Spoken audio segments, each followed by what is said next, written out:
Clayton Kershaw's world, and we're all just living in it. 105 first pitch comes at about 102. 1 ball and 1 strike on Manny Margot, getting this one going. That is softly rolled to second. Logan Forsythe is there, and there is one gone.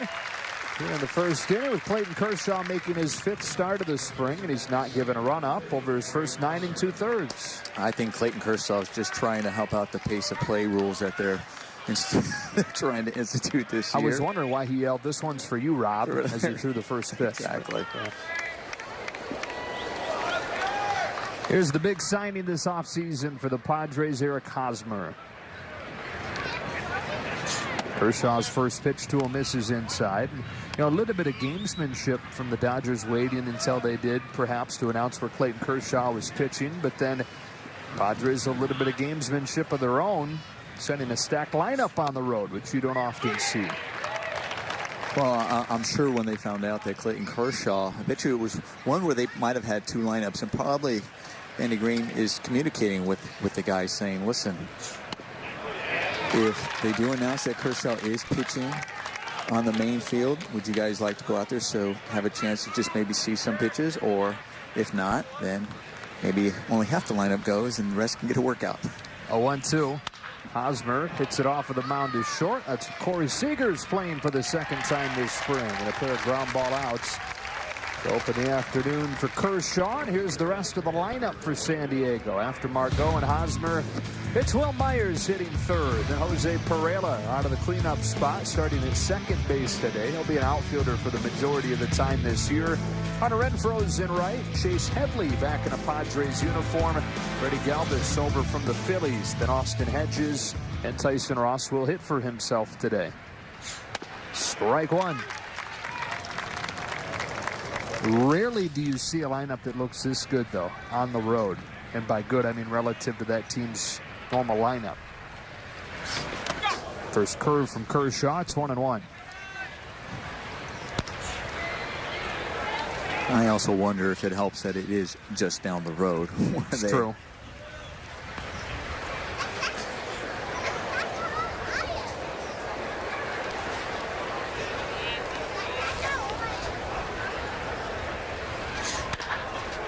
Bouncing ball to second. Logan Forsythe can't quite scoop it up. And Myers aboard to keep this inning alive. He's positioned up the middle, had a long way to go. It's ruled a base hit with 2 out for Myers. This great jump by Logan Forsythe. When he gets there, when he got a glove on it, and as he was getting there, I was thinking, he has a chance here. Watch this pirouette and throw and see if it was going to be on target, but couldn't hold on to it. Keeps things alive for Jose Pereira. Kershaw comes home, and Pereira takes ball 1 low. That was one of the impressive things from Logan Forsythe last year. I know that especially stood out to you as a former Major League infielder. The way that his season-long slump never carried over into the other parts of his game. He was dealing with injuries, and he admitted it this year. But that was what he was dealing with silently. I mean, we knew that he had injuries, but how much they were affecting him, he never talked about it or gave any indication to it. But despite that, and it's a struggle when it's really affecting you at home plate. Chopper to 3rd. Seager has it and then loses his footing. And it's another infield single. First and foremost, you want to make sure Seager's okay. Getting to that ball, and I don't know, even when he got it, I didn't know where his play might have been. He obviously was going to probably throw across the diamond to first base, but that would have been tough.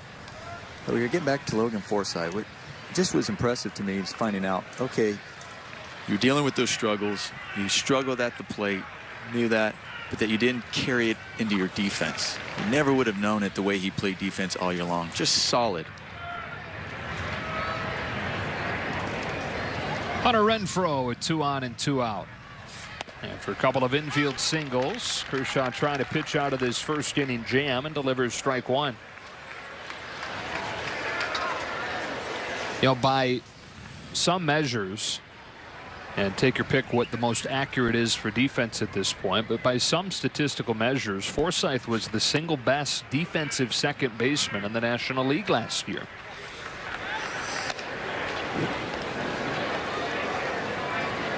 And it's a battle, like I was telling you, when you know you're off and you know you can add something to the offense and you just don't feel right all year long. But telling yourself, I can still help this team on the defensive side. Renfroe pops it up.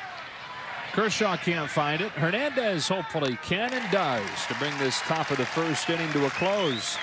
A couple of ground ball outs, then a couple of infield singles before Kershaw gets out of the inning unscathed.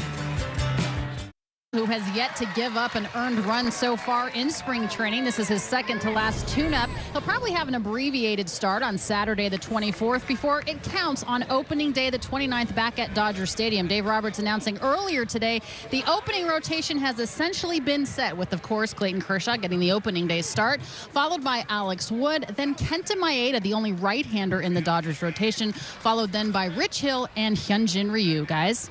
All right, Alana, and that's not necessarily a strict merit-based thing where the one is your top guy. In fact, obviously he is, and your fifth is your fifth best guy. Part of that is what Alana mentioned, trying to break up the lefties, putting Maeda there between Alex Wood and Rich Hill in Game 3. On the mound for the Padres in this one, Tyson Ross, and facing off with Chris Taylor. Last time Ross had a Padres uniform on in a regular season game, opening day, like you mentioned during the open, Nomar, 2 years ago against the Dodgers and against Clayton Kershaw. Got lit up in that game. Didn't pitch again that year with thoracic outlet syndrome. Had surgery to repair that. Went to the Rangers. Had a tough year there last year, but is back in San Diego on a minor league deal and has a pretty good chance, it sounds like, to make the rotation. 2-2. Coming out of Padres camp, they're talking about there's really 2 spots open in that starting rotation. Three pretty much set, but they have quite a few guys. I think it's like 3 to 4 guys still battling for those 2 spots, and Tyson Ross being one of them. We'll say what he does today is going to go a long way in deciding whether or not he lands one of those final 2 rotation spots. 31 years old, originally from Oakland, California. He's one of 2 Ross brothers pitching in the majors. His brother Joe, the Washington Nationals. Rocks and deals 2-2. By the hands to run it full.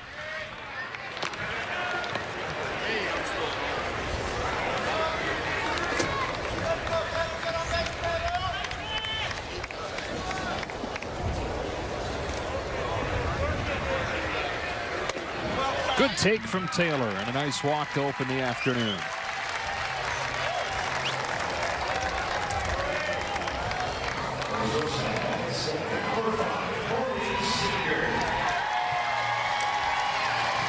It brings up Corey Seager. We mentioned during the top of the inning playing shortstop for only the 2nd time in a Cactus League game this year. He's DH some, but it's part of that planned program to get his elbow ready. They've limited his exposure in the field.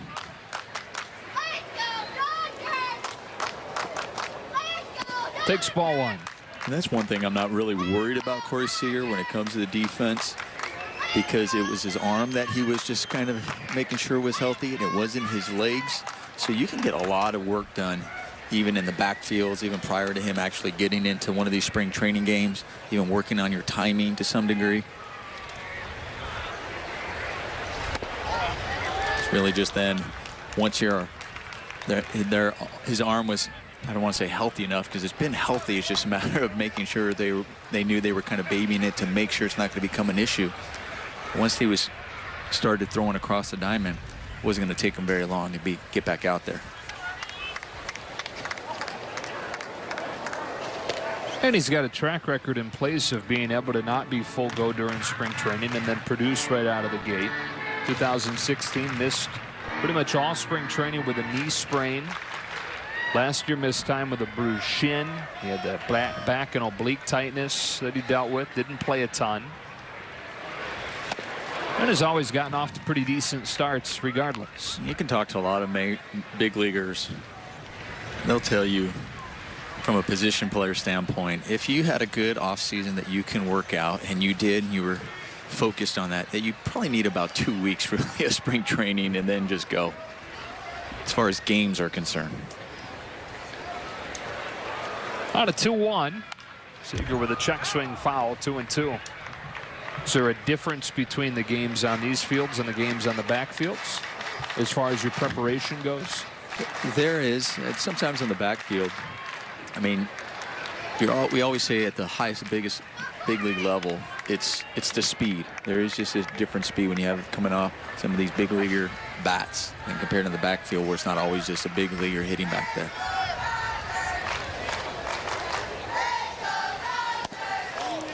Little bit low, full count. But the one luxury you have in the backfield is being able to maybe work on something after,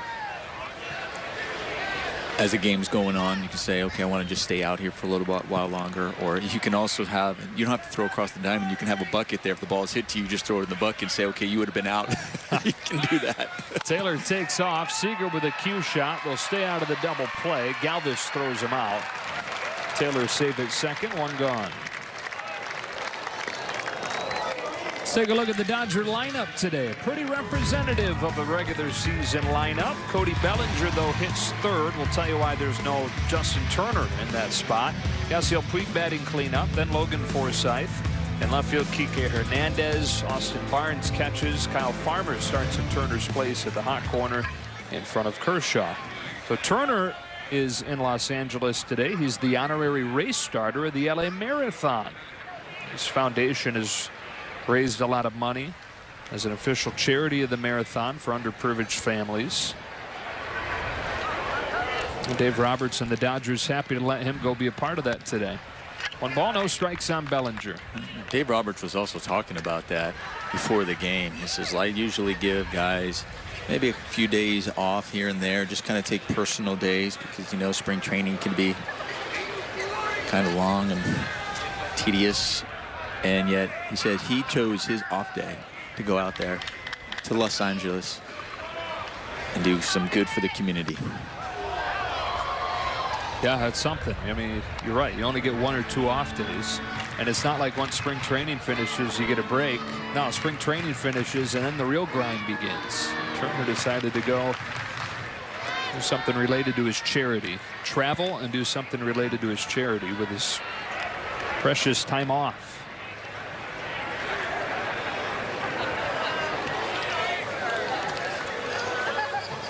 Taylor at second with 1 out and a scoreless first inning. And Tyson Ross to Cody Bellinger with a 1-1. It's smacked foul.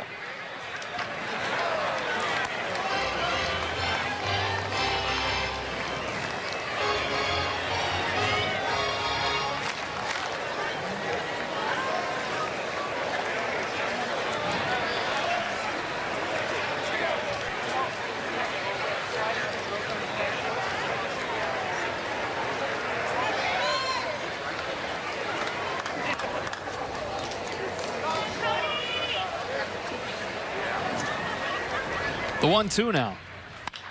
Bellinger drags a bouncing ball to first, and Hosmer takes it to the bag for the second out. Here comes Puig.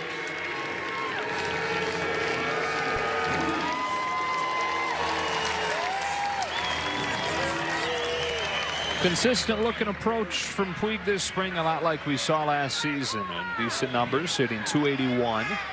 Yet to go deep this spring, but the staff has continued to be pleased with the work that he's put in.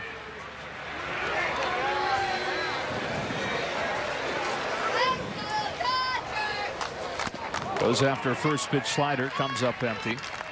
What a breakout season it was for him last year in the consistency department and in the trust department with his hitting coach Turner Ward. The two kind of went hand in hand. Yeah, that's why they're really not too worried about him. Jams one by the mound is second. That's where Jose Pereira waits, and the Dodgers unable to take advantage of a leadoff walk. Off and rolling here in Glendale. Clayton Kershaw back at it after this. It's been unseasonably cool here in Arizona pretty much all spring.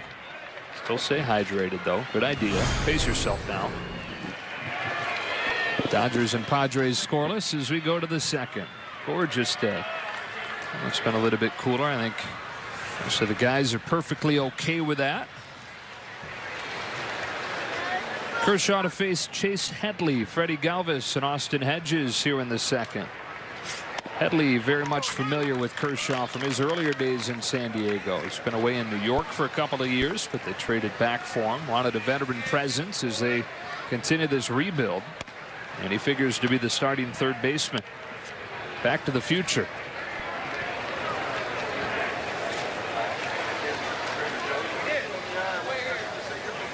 The 1-1. Slider, pinpoint, strike two. And it's that pitch that Dave Roberts pointed to in Kershaw's last outing as finally being Kershaw-esque. Command of the fastball. He also liked the way he also mentioned in his scrum. Sorry, I'm chuckling as that loud scream was Kershaw, who is never satisfied.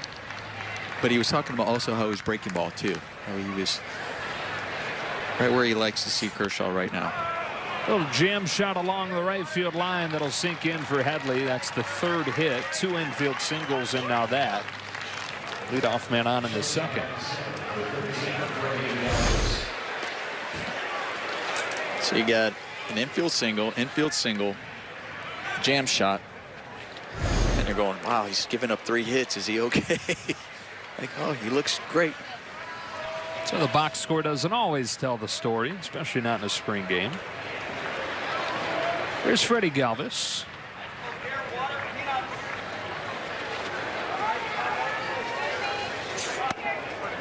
To the back door, strike one. And, you know, you hear Kershaw yelling at himself on missing that pitch a couple of pitches ago, and we all hold him to such a high standard, but it's the same standard that he holds himself to. So it's amazing. You're talking about 9 2/3 innings without giving up a run coming into this outing, and Dave Roberts and Clayton Kershaw agreeing he's just now starting to get there where he wants to be, but unscored upon.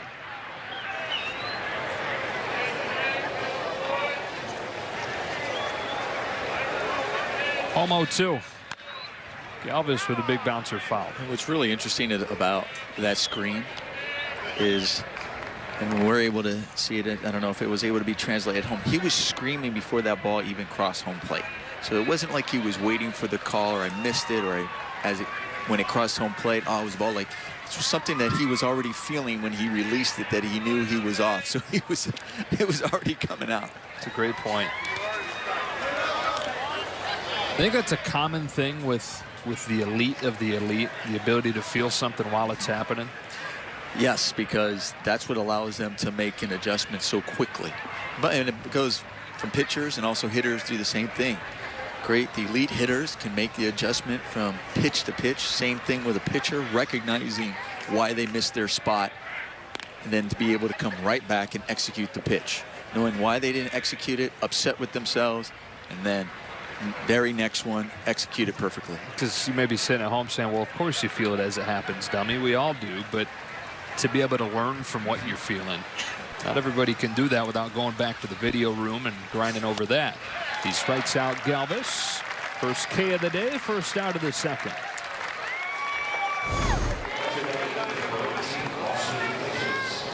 So the fastballs we were all talking about, and then you go with the breaking ball that looks like a fastball, staying on the trajectory, the late break.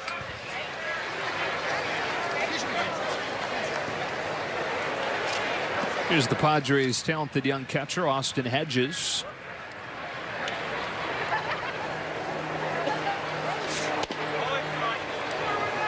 Didn't miss by much, 1-0. 4 homers this spring for Hedges. Close to 20 of them a year ago. The Dodgers had his number. Really bad numbers against LA all season, those 19 games. Ball on a strike. Dodgers dominated overall, 13-6 against San Diego. 7th year in a row that they've won the season series.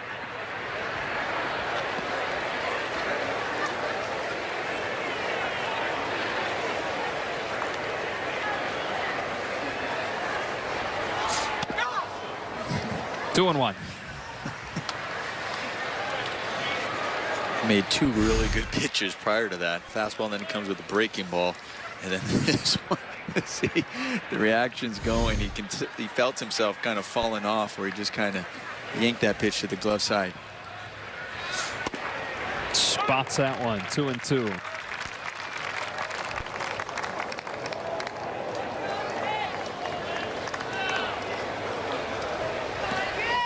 Been more sliders and curves than there have been fastballs so far. Here he comes with the 2-2 instead of toss over.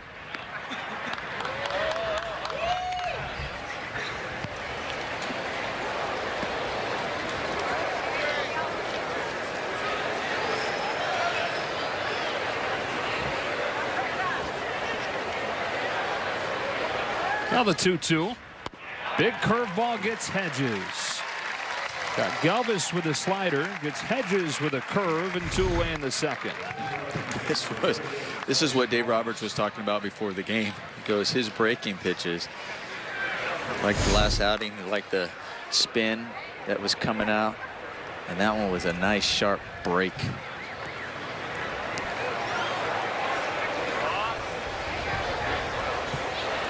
Now Tyson Ross. Like a house standing by the side of the road. Don't imagine he'll be much other than that in this situation.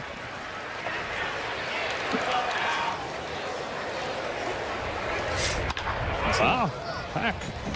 And this is where you can, it's getting closer to opening day in spring training, later in spring training, when you're seeing the pitchers starting to hit in these spring training games. So you got Tyson Ross, and Clayton Kershaw is also going to hit for himself.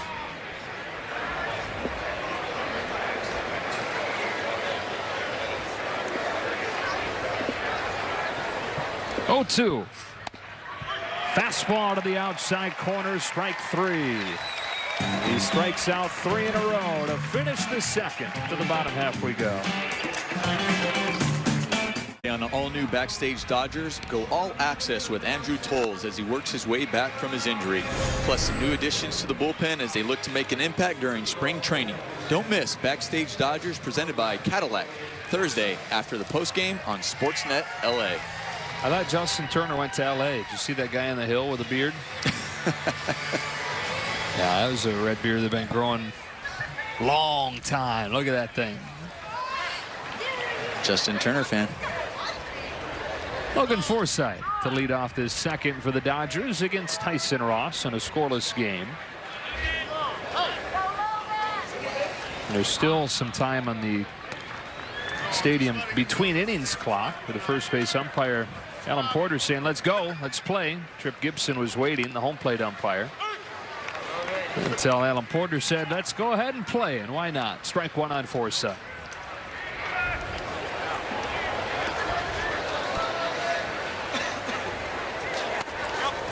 Well, they knew they had a couple extra minutes to play with because of Clayton Kershaw starting so early today. Right, so they're just going to take their time, right?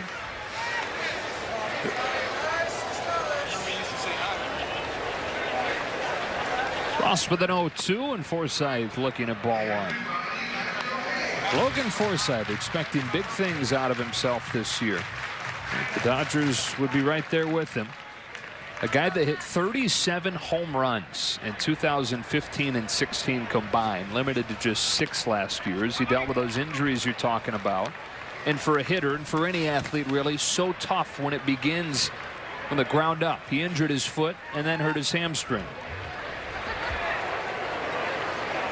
On a 2-2, he takes ball 3. Power comes from the legs. Pitchers will say that. Hitters will say that. And that's also another thing that's impressed me about the defense they were talking about earlier. Because you always say you field the ball with your legs. Your legs are so important to get yourself in the proper position. And it seemed like it was always that way for him defensively. That one falls in there for strike 3.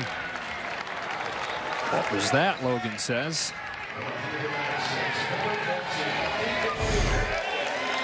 Well, you put that in your memory bank. And a curveball that freezes you. Just falls right in there. First K of the day for Ross, and here's Kike Hernandez.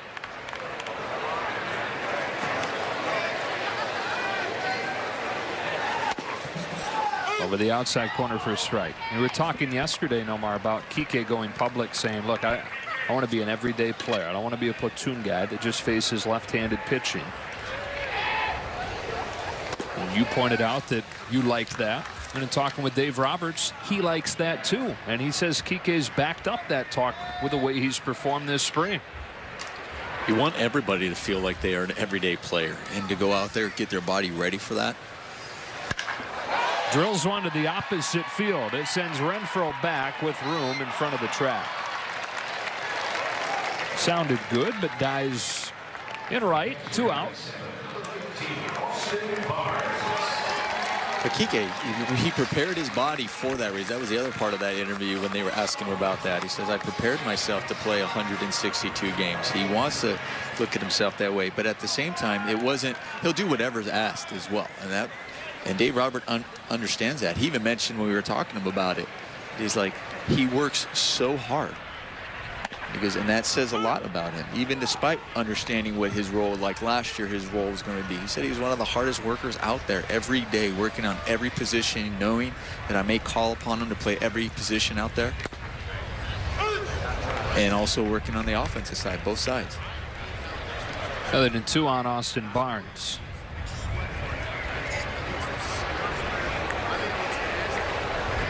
Tyson Ross looking for a 1-2-3 second.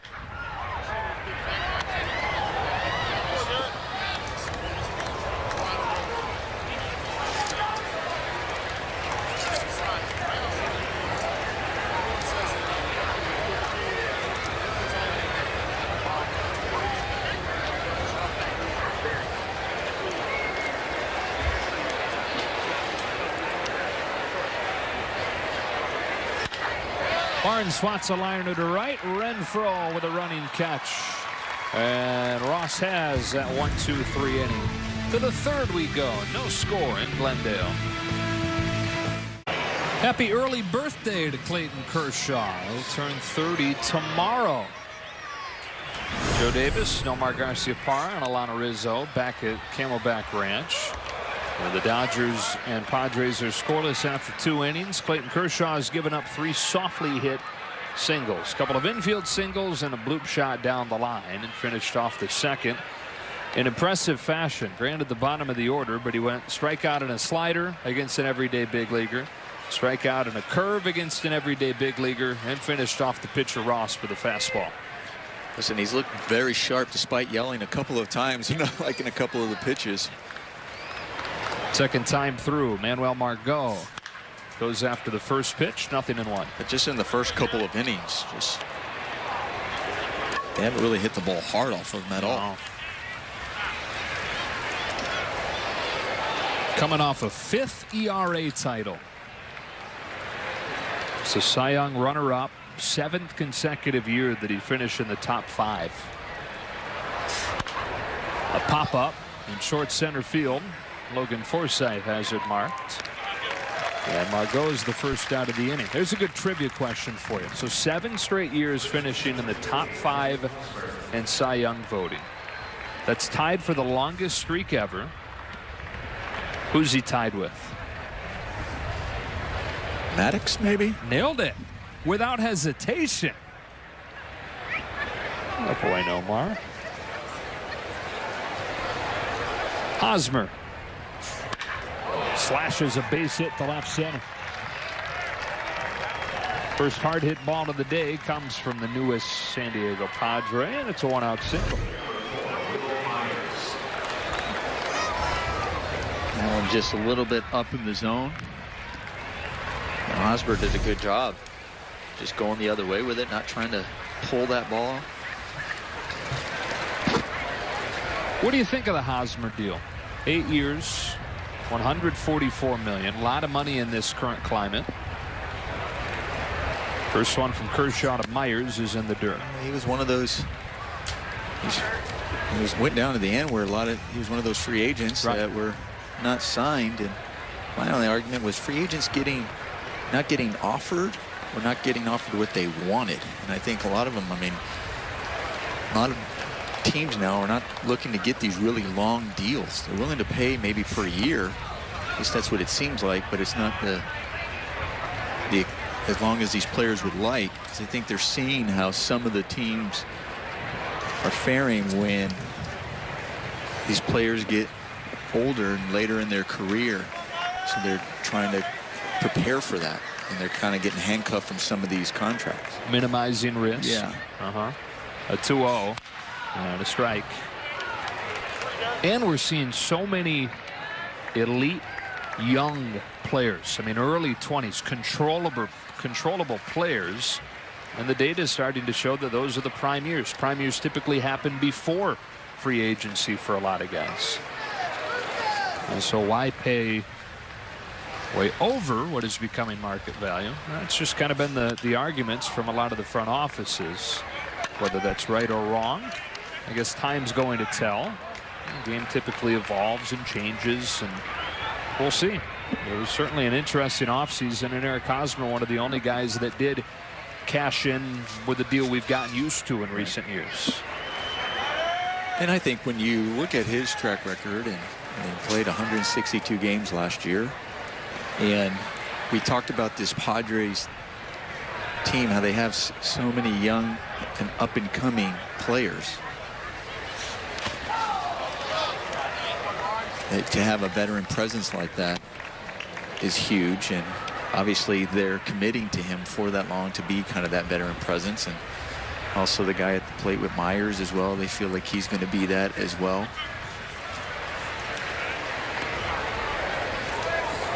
They have one of the top minor league prospects teams as far as overall teams in baseball right now.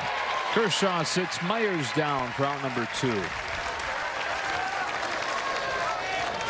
Yeah, so it wasn't just Hosmer. They went out and got Chase Headley from the Yankees like we talked about. Brian Mitchell was a reliever for the Yankees, but will be in the rotation for the Padres. The Galvis move is a good one. He's been an underrated player in recent years and plugs into a spot where they've had issues for about a decade.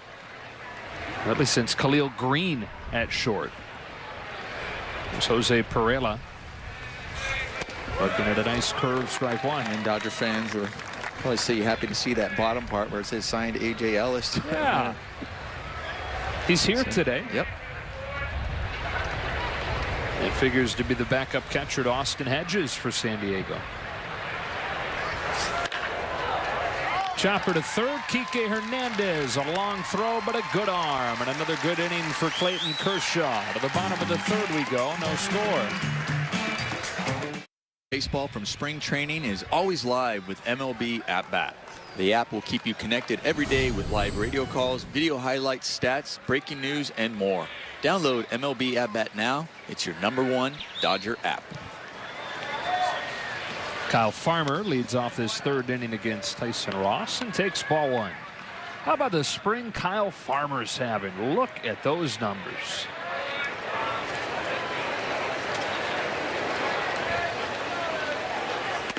Still, though, one of those things where he may be putting up those numbers, hitting bombs like this on Wednesday.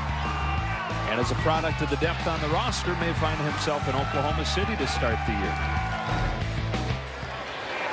On a 2-0 pitch, he looks at strike 1. He may find himself down there in Oklahoma City, but it doesn't mean he's going to be maybe there long. You know, Dave Roberts is always talking about it's not just 25 guys. The Dodgers have shown that over the last few years. They are not afraid to call people up and down in the minor leagues. And what Kyle Farmer's done this spring is even raised the question, would they possibly carry 3 catchers? And the one thing about Kyle Farmer, like Austin Barnes, where Farmer's playing third base, he's showing versatility that he can do more than just catch. And we know the Dodgers and Dave Roberts love that. Now, Kyle Farmer is a 4-year starter, was a 4-year starter at shortstop at Georgia. Wasn't a catcher until the Dodgers signed him. Smacked to second, Perella. And so, yeah, that versatility, like you mentioned with him and with Barnes, that makes you more liable to at least consider carrying the 3 catchers.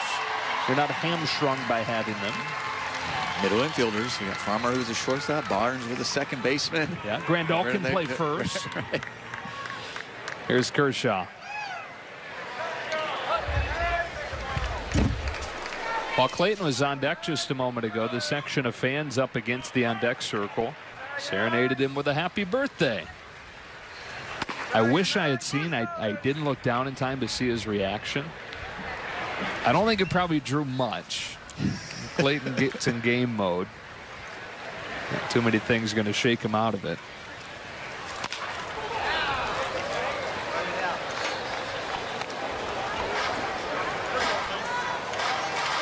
It's a story from earlier in Clayton's career. I think his legendary intensity he has on start days. In the dugout, the Dodgers started a pool, and the first one to bother him between innings with an off-the-wall question would win the pot. Down swinging here, 2 out in the 3rd inning. Josh Lindblom, who's bounced around since but was a Dodger reliever at the time, decided that he'd be the guy. And the question that he was going to go ask Clayton Kershaw between innings while Kershaw was pitching, hey Clayton, was the end of Inception, was that real or was that a dream? He chickened out. He didn't do it. And Clayton Kershaw said afterwards, it's a good thing you didn't. I would have strangled you. But Lindblom was going to win that pool, and I think he had come up with a really good question to win it with. Here's Chris Taylor. Can't lay off. Strike one. You know, you got the top spinning and then the top falls. The final shot of Inception. Have you seen it? I have not seen it. Oh, it's Sorry. a good movie. Go see that. Oh, when you see all the other ones we always mention, you know, Fletch. And oh, well, you go in one room and watch Inception. I'll go in another and watch Fletch, and we'll get together afterwards and share notes.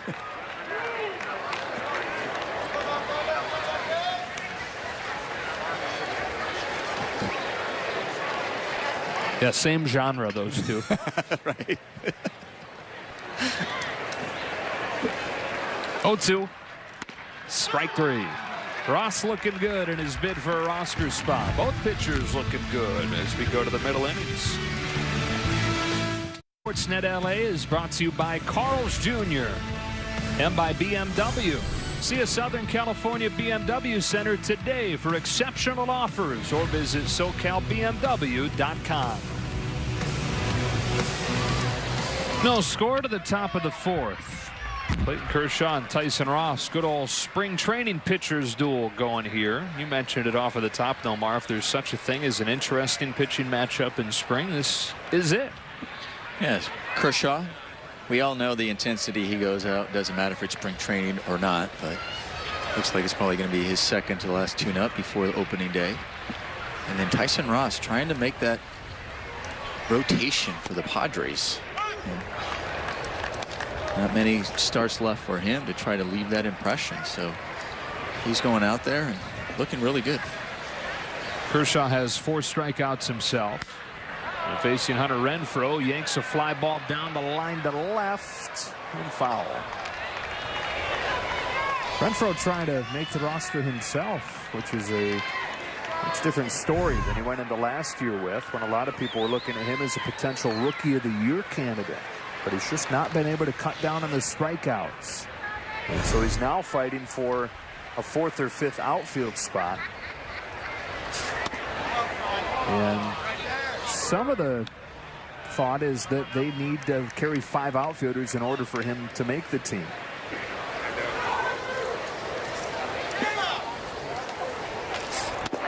Strike 3. Kershaw bullseye to the knees on the outside edge.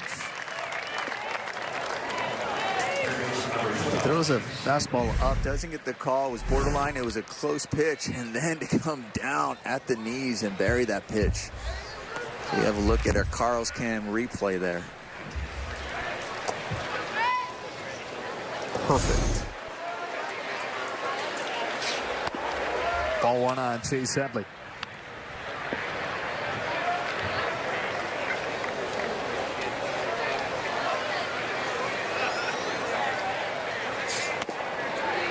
Strike 1 on Chase Headley. A rare veteran on this roster. You touched on it last inning, Nomar, but San Diego's built one of the top farm systems in baseball. A pop fly into right center field where Yasiel Puig is camped under it. 2 up and 2 down. A lot of those prospects, though, and there are a lot of young players on the big league roster, but when you're talking about the guys that are making the system so highly touted, a lot of those guys are still a step or two away.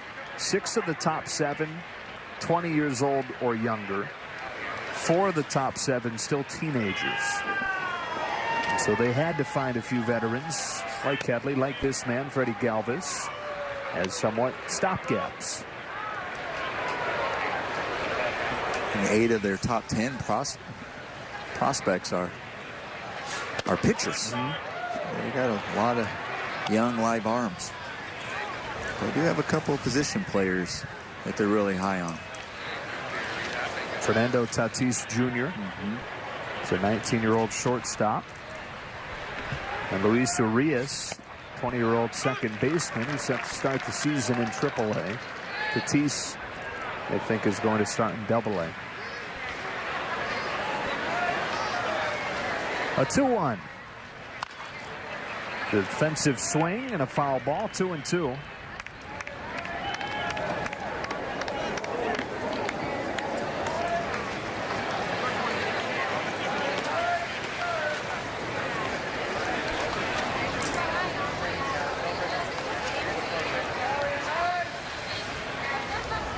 Got Galvis with a slider his first time up on this 2-2. Goes to it again and gets him again. And Clayton Kershaw with 6 Ks over 4 scoreless innings. That's now 13 2/3 this spring without a blemish. Get out of here. No score to the bottom of the 4th. Wants to get closer to the action as Corey Seager leads off. Yeah, it takes ball 1 from Tyson Ross, and it's been quite a pitcher's duel so far. Coffee, we can bring the coffee. Thanks, Lori. Clayton Kershaw, 6 strikeouts over the first 4 innings. Looks pretty sharp, really sharp. Spotting the fastball, good break on the breaking ball. It's been a pitcher's duel. We talked about that too. Tyson Ross has looked really good as well for the Padres, but Clayton Kershaw looks vintage. Clayton Kershaw looks like he's going to be ready. A ball on Seager, 2-1. What are the chances that coffee's being brought in the 20 seconds that we go on camera? It's perfect timing, because you need Lori's famous now. You need your coffee. Yeah, don't we all? 3-1. Usually it's Nomar getting stuff delivered to him. Tea in the 2nd. Coffee in the 3rd. French fries in the 4th. Now you're just making up things. I don't drink coffee. The coffee part was making up. I don't drink coffee. Tea and fries. Okay, I can't argue. Salad in the 5th. Play for the tie. That's it.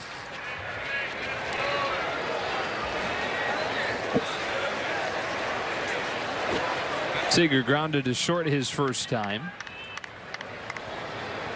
And on this 3-2 pitch, turns his shoulder on ball 4. Second leadoff walk that the Dodgers have gotten against Ross. In fact, it's their first base runner since Taylor started the game with 1. And here's Cody Bellinger.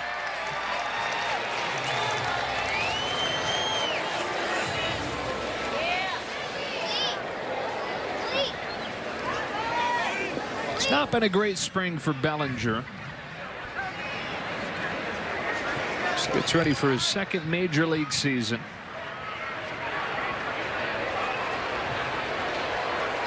And cuts and misses at the first one from Ross. One of the big questions that'll follow the Dodgers when they're looked at from a national perspective is, can Cody Bellinger and can Chris Taylor repeat the huge seasons that they had for the first time? Obviously, for Bellinger, came as a rookie. Taylor came in his 4th season with major league time. Can they sustain it? A pop fly in the infield, pointed out by Ross. Galvis is ready for it. And Bellinger's the first out.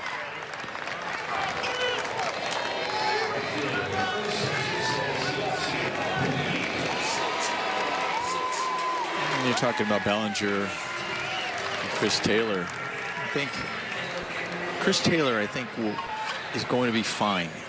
And really, the reason I say that, we saw Chris Taylor majority of the season. Obviously, I think for Dodger fans to remember that he didn't start the season in the big leagues last year. Right. But he was up for a lot of the season, where Cody came up later. Here's Puig with one out. So I think with Chris Taylor, seeing him throughout the entire season, so where he's had to make adjustments, the teams adjusting him and still being successful, where Cody obviously came on the scene, they were adjusting. We saw what happened in the postseason as well. So it's just a matter of him being able to make the adjustments.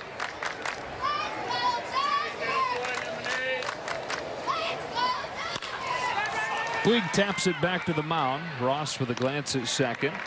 Takes the sure thing at first. 2 out.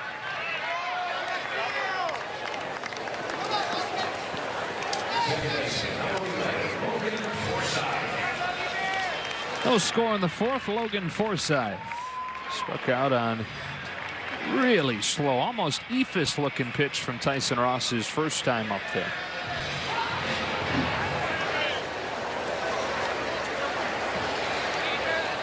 No hits against Tyson Ross in his bid to make the Padres rotation.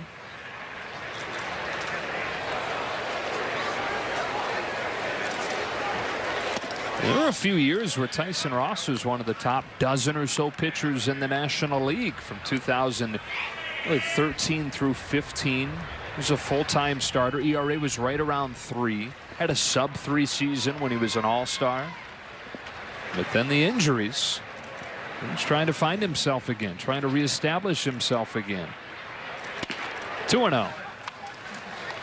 I was reading some of the quotes, some of his interviews, talking about how this year would different is to have an off season where you're healthy, so you can get an off season where all you have to worry about is just training and getting ready for a season.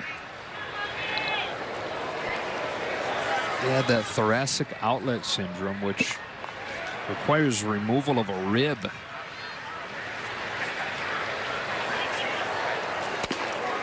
Paints the corner 2-1. And missed all but that opening day start in 2016. There's a lot of hype surrounding him going into that year. It wasn't a thing like it is this year with San Diego, where it just kind of falls to Clayton Richard for the opening day start because the rotation's not great. No, Tyson Ross was the guy. 2-2. And I'll tell you right now, I know it's spring training, but he is looking like The guy. that guy. Yeah.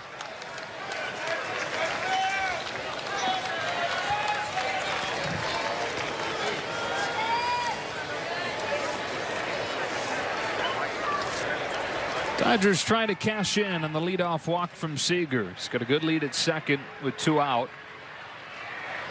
And Ross comes ready for a 2-2 to Logan Forsythe. Driven to center field, but right at Margot, and that does it in the 4th. On to the 5th we move. No score. Kershaw and Ross back and forth. Fridays. Get it here or get it to go. In here, it's always Friday.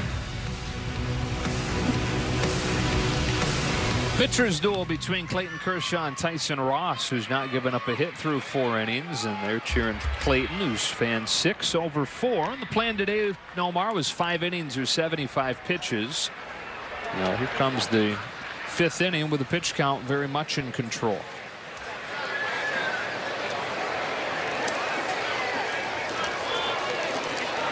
Hedges, Ross, and Margot due up.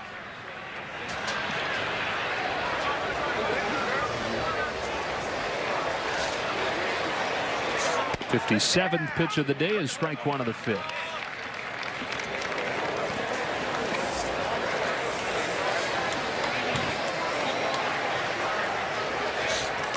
Austin Hedges hoping to get off to a different start than he did last year. 0 for his first 24. And we were talking about Clayton Kershaw being a guy who can feel it while it's happening. It was something that the staff picked up on video that helped lead Hedges to break out of that early season slump. Takes it out foul, and it's 1-2. And they noticed that his hands were moving a split second later than usual than it had been when he was hitting well during spring training. Put the whole swing out of sync, was rushing to try and catch back up, but didn't really realize this is why he felt off. once it was pointed out, he said, well, that's an easy fix. And he hit 6 home runs in the next 9 games. He looks at strike 3 from Kershaw, number 7 of the day for Clayton. That's a nice catch by the staff, and also an easy fix. Is what's not easy is try to hit Clayton Kershaw today. But that's what we're talking about. Sometimes you don't feel what is happening out there. And that's what gets very frustrating as a player. Even when the worst is when you tell yourself, okay, don't do something, or I'm going to really focus on, whether get my hands on top, fire this top hand, making sure my bat doesn't lag. And then you go through in that bat and you're like, oh, I didn't do that. And you just go check it out in video and you're like, oh yeah, I did, but I didn't. How did I not feel that?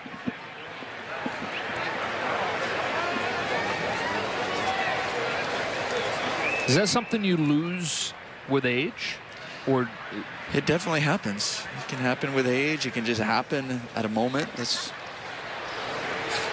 And then that's why you battle so much. That's why you also hear people talk about a routine when they're going and they're working in the cage, because there can be a day, gosh, I just don't feel it. I didn't feel, and then you have a routine that gets you back to getting that feeling.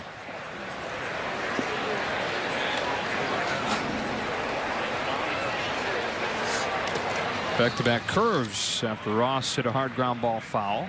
2-2. It's also why a lot of guys don't like to talk about what they're working on or talk about mechanics, because it flips you to the wrong side of the brain. Exactly right.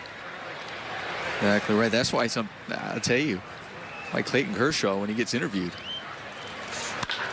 Ross drives the ball to left center field, and that's down for a hit. Cut off by Hernandez and a bounce to hold him to a single.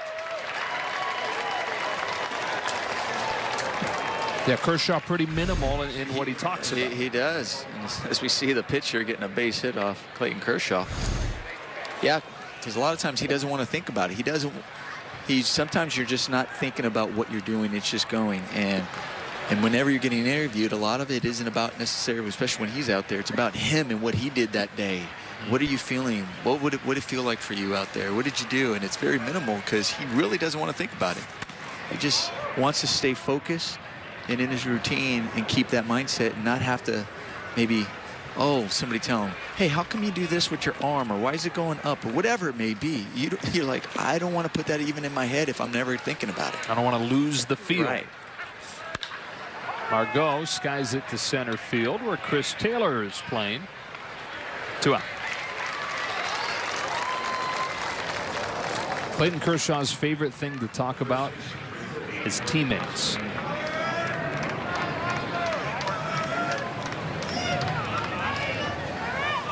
And his kids. Callie and Charlie. 2 outs for Hosmer.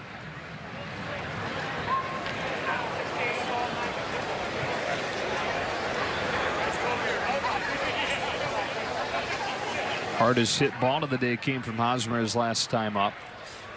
On a single to the opposite field. Here he takes strike 1. We're talking about Kershaw's intensity on start days, and it used to be right from the moment he'd wake up on his start days. But those kids, Callie and Charlie, have mellowed him out some.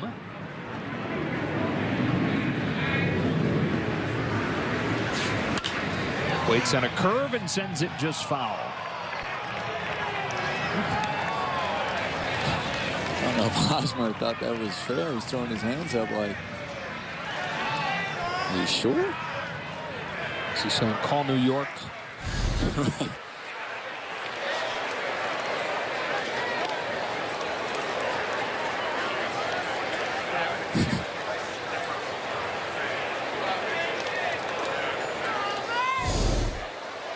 It's a little bit easier to deal with when it's spring training. Yeah, come during the season and you're going, I'm facing Clayton Kershaw. That better be fair. Kershaw strikes him out. Bearing the slider into the knees. 8 strikeouts for him total over 5 scoreless innings. Dodger fans, opening day is right around the corner. Secure your tickets by becoming a 2018 season ticket holder. Don't miss a minute of the action as the boys in blue look to once again dominate the NL West.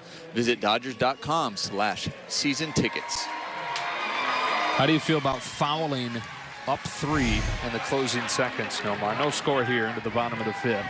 That's what Jim Boeheim just did against Michigan State. They were talking about doing that in last night's game with Houston, right? Mm-hmm. Maybe Michigan. Yeah, had they made the free throw. Right. Kike Hernandez to lead off the 5th against Tyson Ross. Dodgers not just looking for their first run, but looking for their first hit of the day. And strike 1. A couple walks, but nothing to show for it.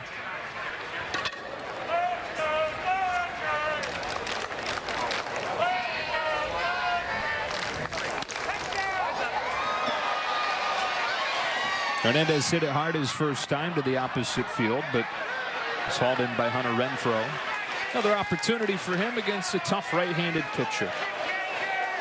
All 3 home runs this spring have come against righties.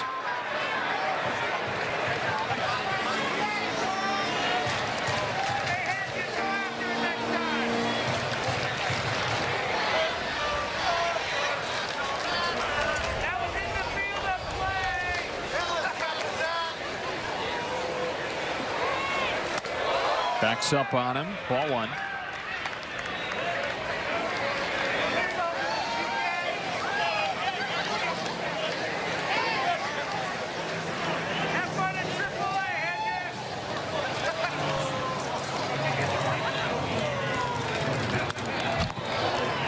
Says it a ball and 2 strikes.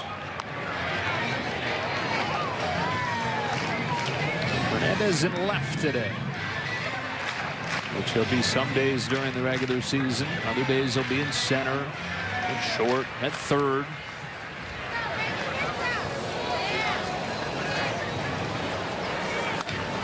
That's where his value lies in a lot of ways. The versatility. And in this day and age, the way Dave Roberts likes to manage, having that Swiss Army knife, so to speak, that he can move around and play at so many different spots is a huge, huge piece to have.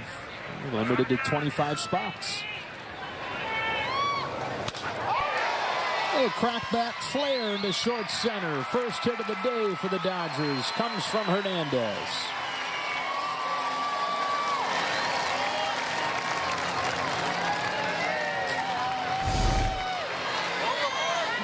Gets it off the end of the bat, helping his own. Just when they say, okay, we got to take you out, you gave up a hit. That's what they're doing. That's 64 pitches. How long could it be gone with a no-hitter intact? We'll never know. Into the bullpen they go. No score. Tyson Ross out. Craig Stammen in. Quick hook from Andy Green. He give him a hit. Day's over. He got the work in that he wanted to. And the San Diego bullpen, where Stammen became a nice piece last year. I'm really curious to see if that outing right there by Tyson Ross solidified his spot in rotation, because he made an incredible argument today. Seems like it, doesn't it? It seems like it maybe didn't solidify it in the rotation, but up near the top of the rotation, the way he looked. Like the old Tyson Ross, the old opening day starter for San Diego. Leadoff man on, the Hernandez single, and now Austin Barnes taking strike 1 from Stammen. So the Padres a year ago, 71-91. And in a lot of ways, that was beating expectations.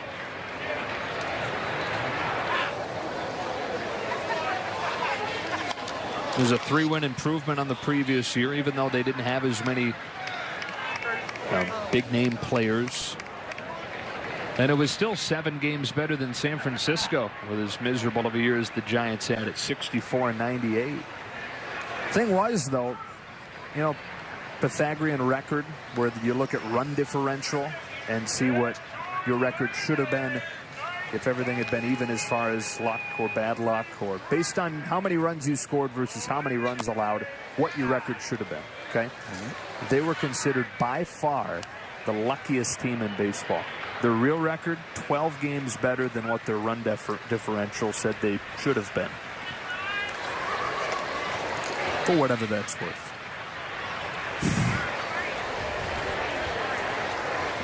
Just wondering how they came up with all of that to say that rather than go, well, no, here's the record.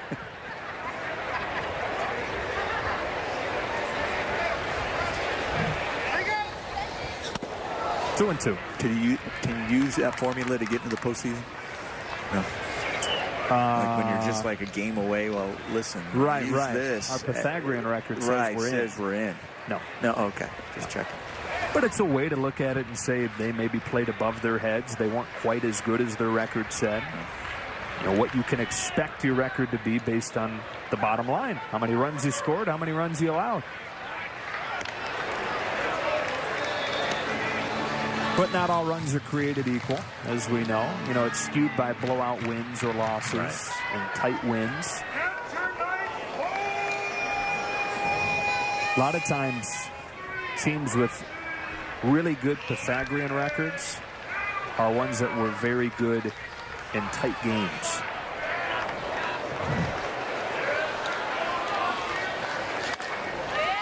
Jam foul. I should say teams with high luck factors. So the ones whose Pythagorean record was not nearly as good as their real record. A lot of times they made that up by winning the tight ones.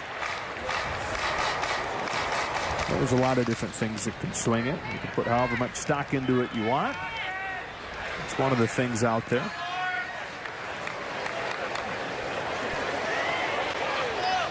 Two and two on Barnes. Stamming out of the stretch. With a peek over the shoulder. A long pause in the pitch. Full count.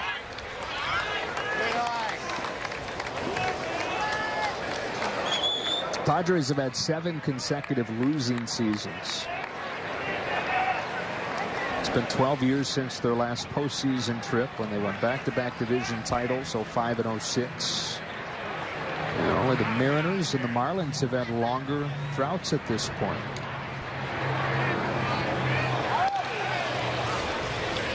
Mariners all the way back to 2001. That record 117 win season.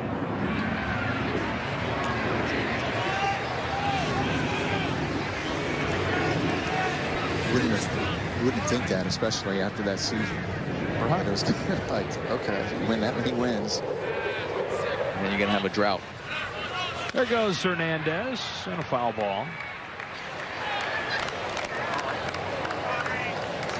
Yeah, what would Mariners fans have said to you if on the final day of the regular season in 2001 you told them, hey, I've seen into the future, 2018 is going to be here, and you still won't have gone back to the postseason?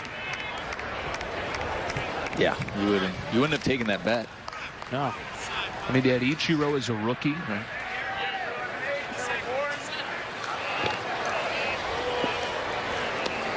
Seems like every year, though, we're talking about the Mariners saying this is the year.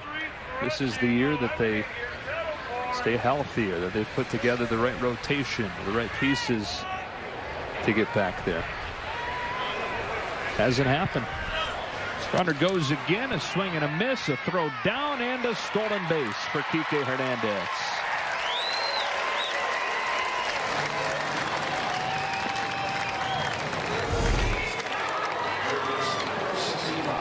Good job by Kike, still getting a good jump. I mean, in that situation, you know, with 2 strikes, you're making sure that you get a great jump. It's peeking in.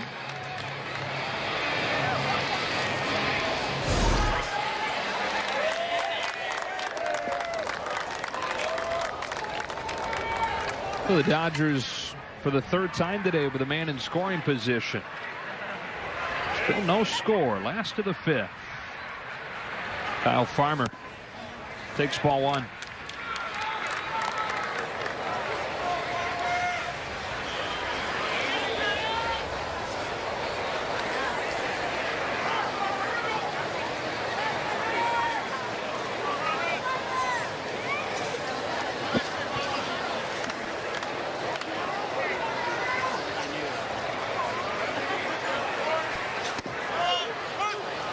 1-1.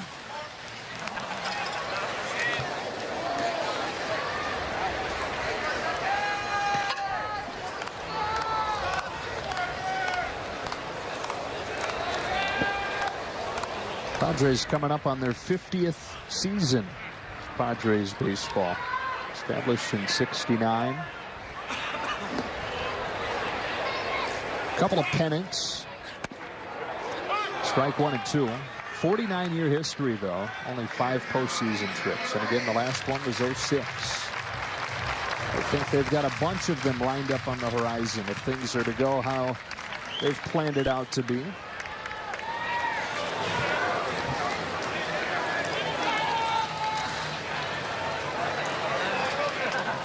Hernandez at second with 1 out. Here comes Stammen with a 1-2 to Farmer. Check swing on strike 3.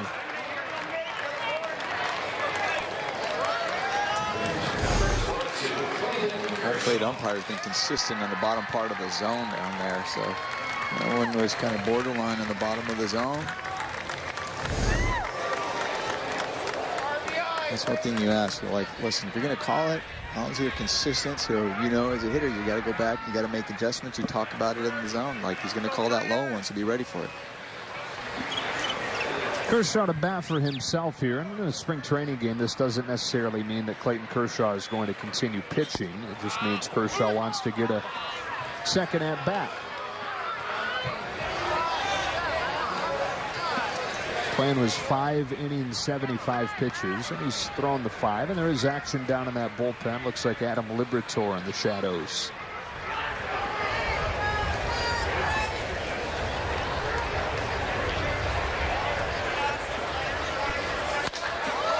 Kershaw floats one down the left field line, foul.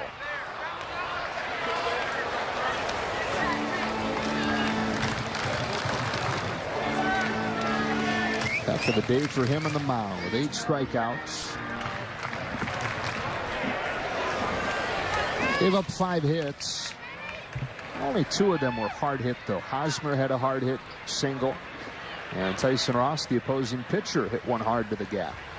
Other than that, a couple of infield singles and a bloop shot.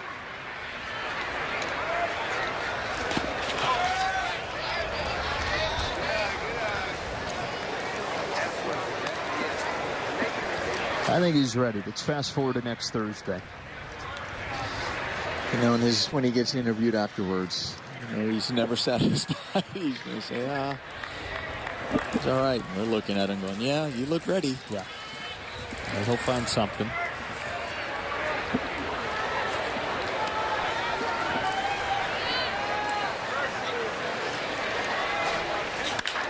Kershaw rifles one to right center field and puts the Dodgers on the board with an extra base hit. He's got 8 strikeouts on the mound. He's got the game's lone RBI with a double in the 5th.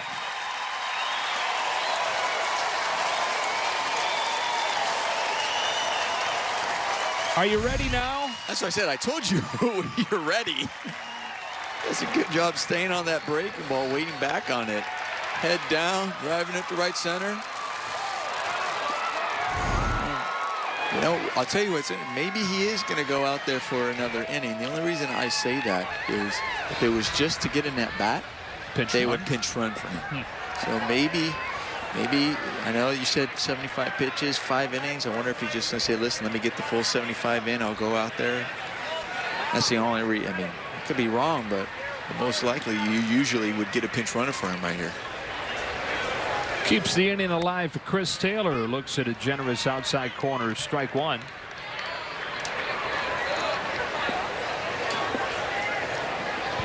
We said it to start the day when he threw the first pitch 2 minutes early. Say it again. It's Clayton Kershaw's world, and we're all just living in it.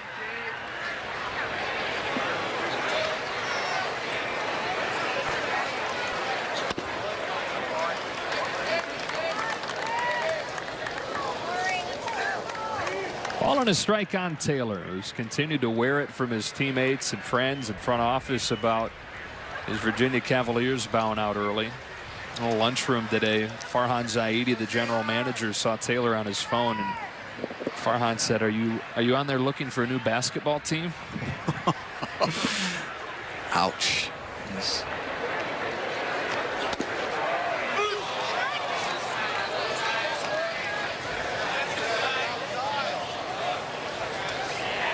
Outside corner continues to expand.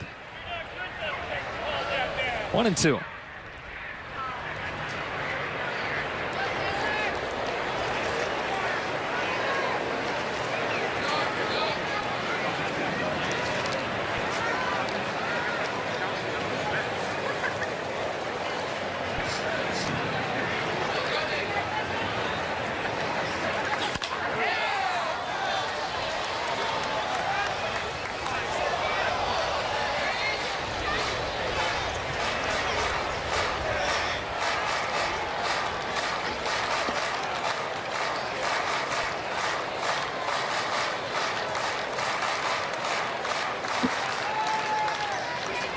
Hernandez started the inning with a single, stole second, scored on Kershaw's 2-out double.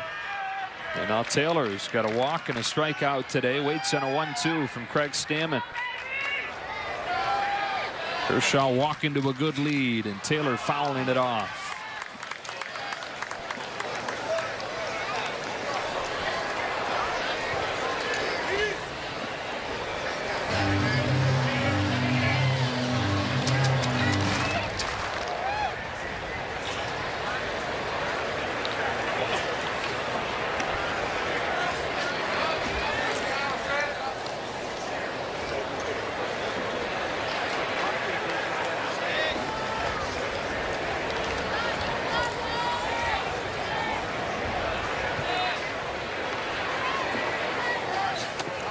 Two and two.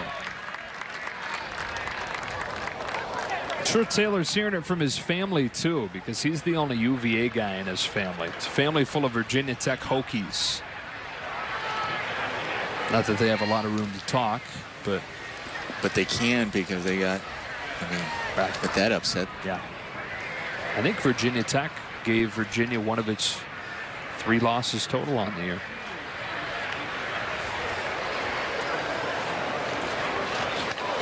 Chris's dad is in the Virginia Tech Sports Hall of Fame as a wrestler. His sister, Noelle, she's currently a cheerleader there. And Chris grew up a diehard Virginia Tech football fan, but they didn't recruit him in baseball. So he went to Virginia. Great career there. To the College World Series. In fact, Chris had the walk-off hit in Super Regionals to send his team to Omaha.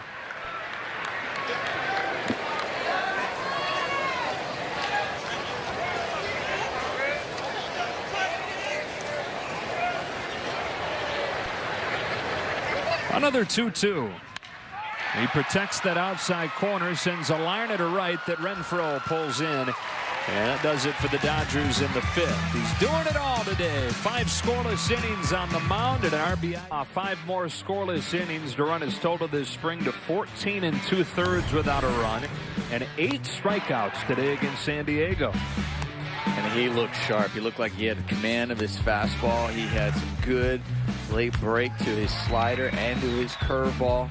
He was working both sides of the plate. Speaking of both sides of the plate, he also helped himself out with a nice RBI double. That's a good day. And he'll head to the showers after those 5 innings and 8 strikeouts. We head to the 6th, and Adam Liberatore is making a nice case for himself this spring. Comes on to pitch. Not out of the question that the Dodgers could carry 3 left-handed relievers, especially if they decide to go with 8 total. Tingrani and Alexander. And then Liberatore in that picture as well. Strike 1 on Will Myers. 3, 4, and 5 for Liberatore, so getting the teeth of this San Diego lineup.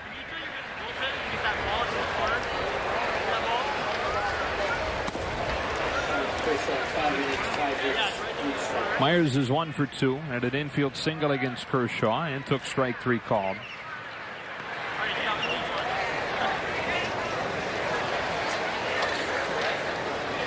Facing Adam Liberatore, opening the 6th.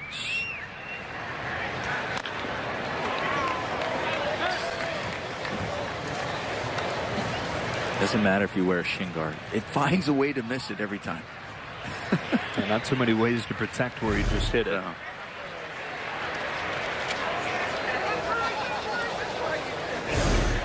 So Yasmani Grandal, who usually wears a shin guard, is wearing one this spring and then takes it right in the shin. Promptly told Alana afterwards, maybe I'll have to put it back on.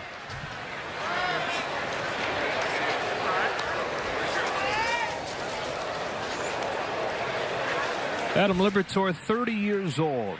He was limited to just 4 games last year. Started the season in AAA. Caught up in late April. But soon after that was on the DL. And spent pretty much the rest of the year there. First it was a groin strain, but then came back for a couple of games. Down with an elbow strain. And tried to make a comeback. Pitched in a few rehab games in August and September, but ultimately shut it down for the season to get healthy. And start looking ahead to this year.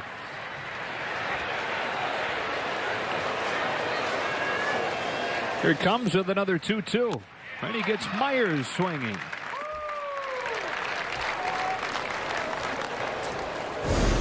A good off-speed pitch here by Liberatore. Good changeup. Looks like a fastball. Same trajectory. Looked like a strike. And there's Kershaw getting the work in over there. 70 pitches, 5 innings in the real game, and he'll go try and refine a couple of things down there in the bullpen. One out for Jose Pereira. Strike one.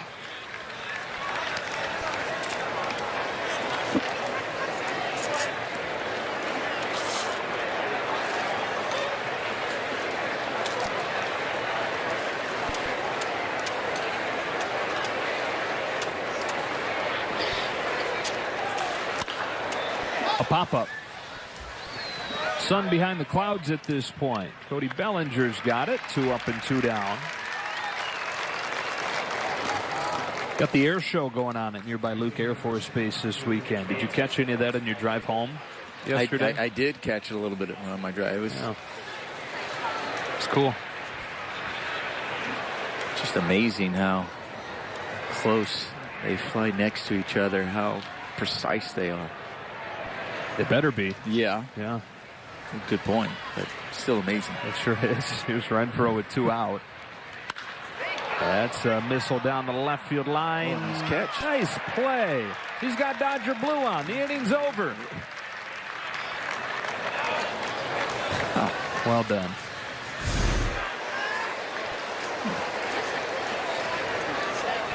Stayed with it. Eye in the ball. Nice. Robbed it from another Justin Turner fan over there.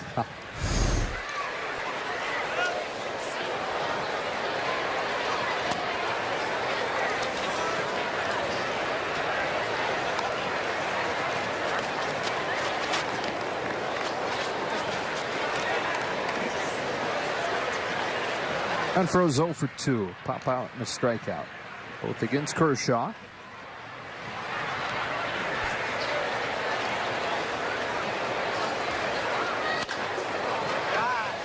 One day after he hit his 4th home run of the spring. Making a late push to re-solidify his spot on the roster. Probably not going to be as a starting outfielder. And that's the trickle down from Eric Hosmer's acquisition, because they're putting Hosmer obviously at first, and that moves Will Myers back to his natural outfield spot.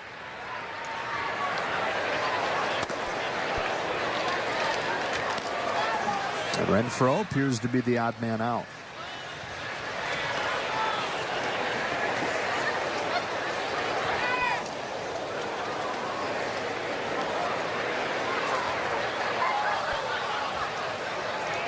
Liberatore pushes off with a 2-2 that backs Renfroe off of the plate and works the count full.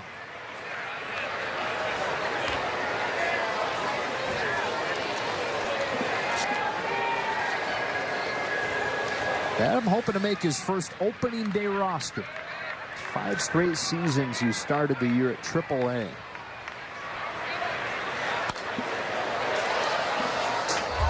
In the spring training, when Dave Roberts told him that he hadn't made the major league team, was visibly upset.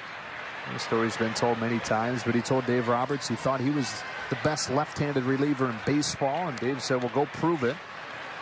And when he was healthy 2 years ago, for a time, he did. Allowed 1 run in his first 42 appearances. Renfroe hits one hard to deep center field. Thompson turns and watches it go to tie the game at 1. On a 3-2 pitch, Hunter Renfroe's 5th home run of the spring evens the issue.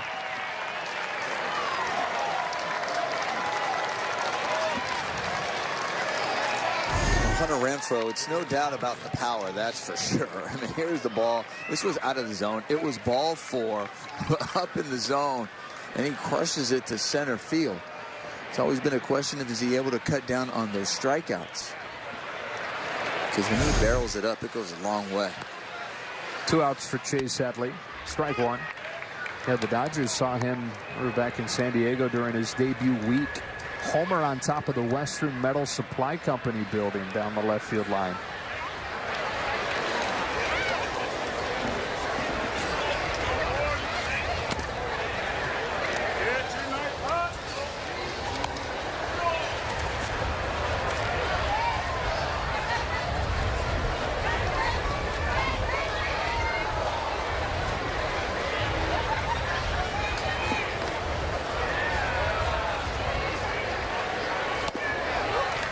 One and two.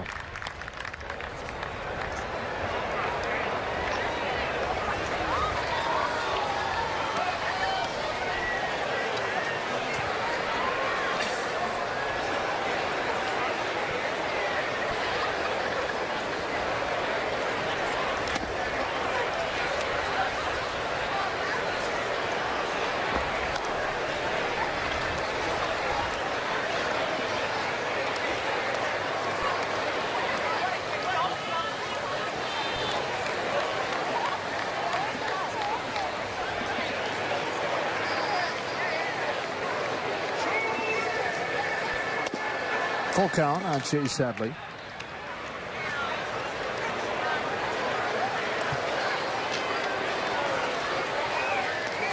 "33 years old now, 11th major league season for him. 7.5 with the Padres the first time around, and then the Yankees. He walks with 2 out.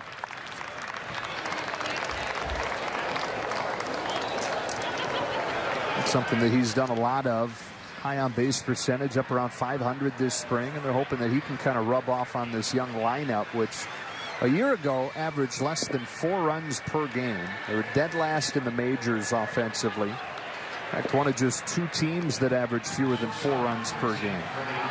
Other were the Giants. 2 outs for Freddie Galvis.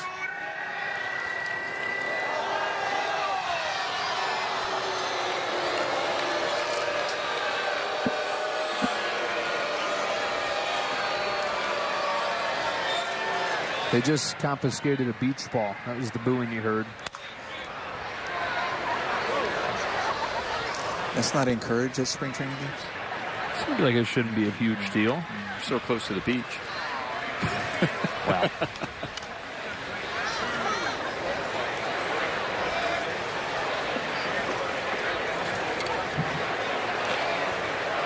Got the protective netting all the way down to the end of the dugouts at this point. The beach ball's not going out of the field. Is that what their concern is, or just also just beach ball safety for the fans too? Those things hurt. I'm with you.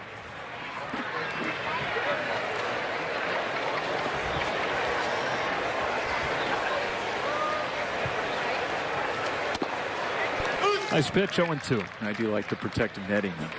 Yeah. It doesn't take away from the game at all. You can't notice anything, but keeps the fans safe, that's for sure.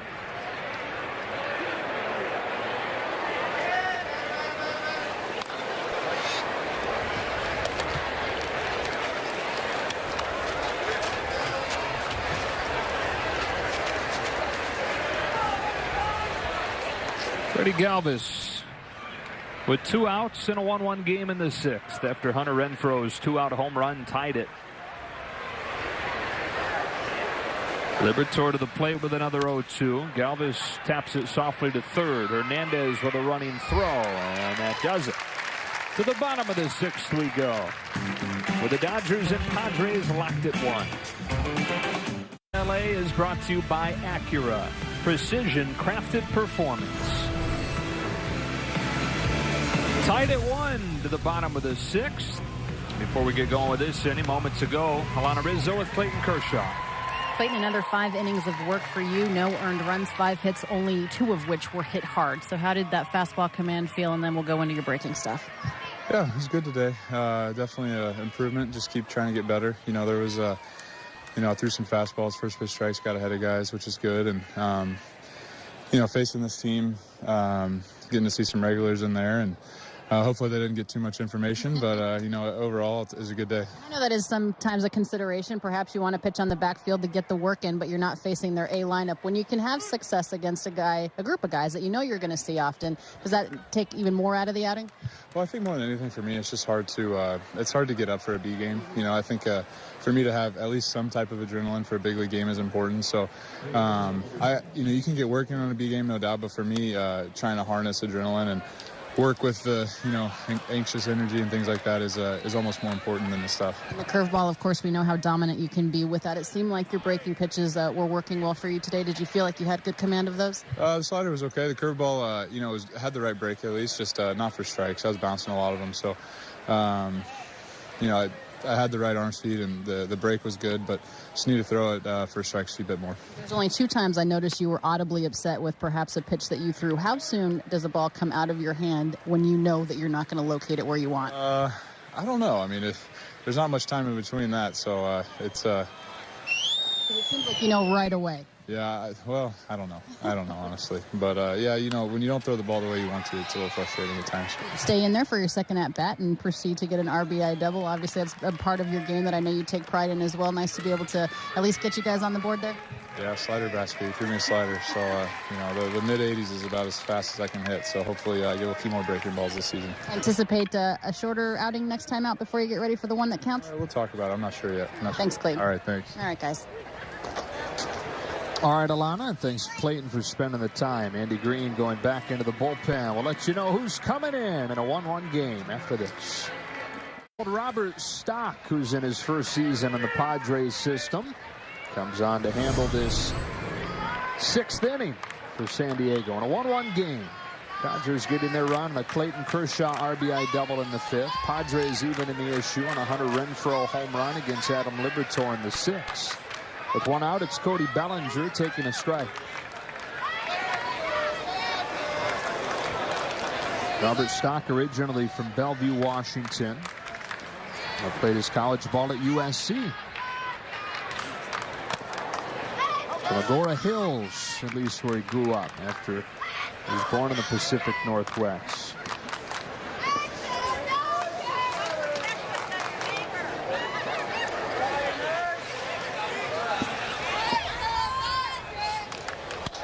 Bellinger goes the other way with a base hit. That's something when Bellinger was struggling during the World Series. When he put a focus on that one day during batting practice, he had some of his success that he was able to experience during that stretch. And he said that in that next game. He said, "What, were you thinking about going the other way?" He said, "Yes, I did. I made a conscious effort." It was surprising when he said, "First time in batting practice, I actually went the other way, tried doing that in batting practice," and carried it into the game. And then it was noticeable that it stopped after that, and he didn't go back to it, especially when he had success.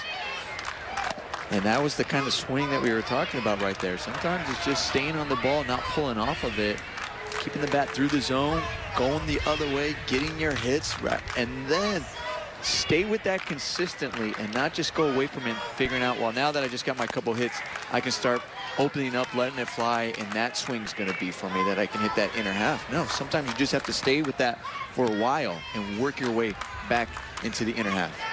Ball and a strike on Puig. In a 1-1 game in the 6th. That pitch is left up, and he's going to get away with it. Puig upset with himself. On a pop fly to short center that Margot comes on and botches. But we'll take it to the bag at second to get Bellinger, who's caught between a rock and a hard place there. You've seen that call. How do you write that? 8U. Yeah, 8 unassisted. 8 unassisted. Fielder's choice. Fielder's choice. 8U. Yeah. And then Yasiel was upset with himself because he knew that was a pitch that he should have been able to barrel up cleanly. And if he did, it would have gone a long way out of the ballpark. But instead, it's a 8 unassisted at second base. Routine. 2 out for Forsythe. You're talking about Bellinger's adjustments for a short time during that World Series. I've heard you talk about how one little tweak, one little change in swing thought can open up so many different things for you, can affect so many different things at the plate. It's not just that you're going to take the ball the other way, but there's trickle down and collateral to that one thought. Absolutely. For him, for example, we know what was giving him trouble. It was that slider down and in that he just kept swinging and swinging at and swinging over, where if you thought, okay, I'm going to go the other way, that's going to be my thought. Well, you actually have a tendency to let that pitch go, because if you're thinking I'm going to go the other way and stay inside it, you usually lay off that inside fastball. And even if that breaking ball or that slider looks like an inside fastball, you lay off it like I can't hit it because I'm going the other way. So that would have been a ball, and he would have been swinging over it. 1-2.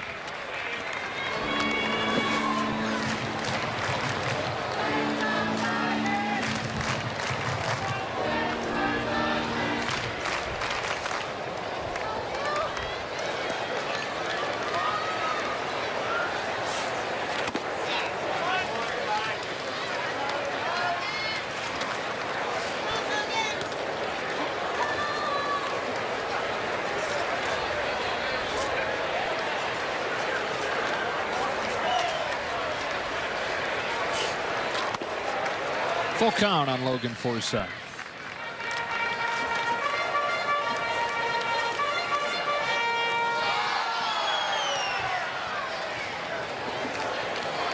Oh for 2 today. Puig get a head start from first with his 3-2, and Forsythe swings through it for strike 3. On to the late innings we go on a gorgeous Sunday afternoon, tied at 1.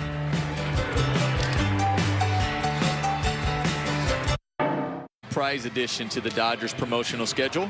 Be one of the first 40,000 ticketed fans in attendance on Friday, March 30th versus the Giants, and receive a special edition Kirk Gibson bobblehead presented by Bank of America.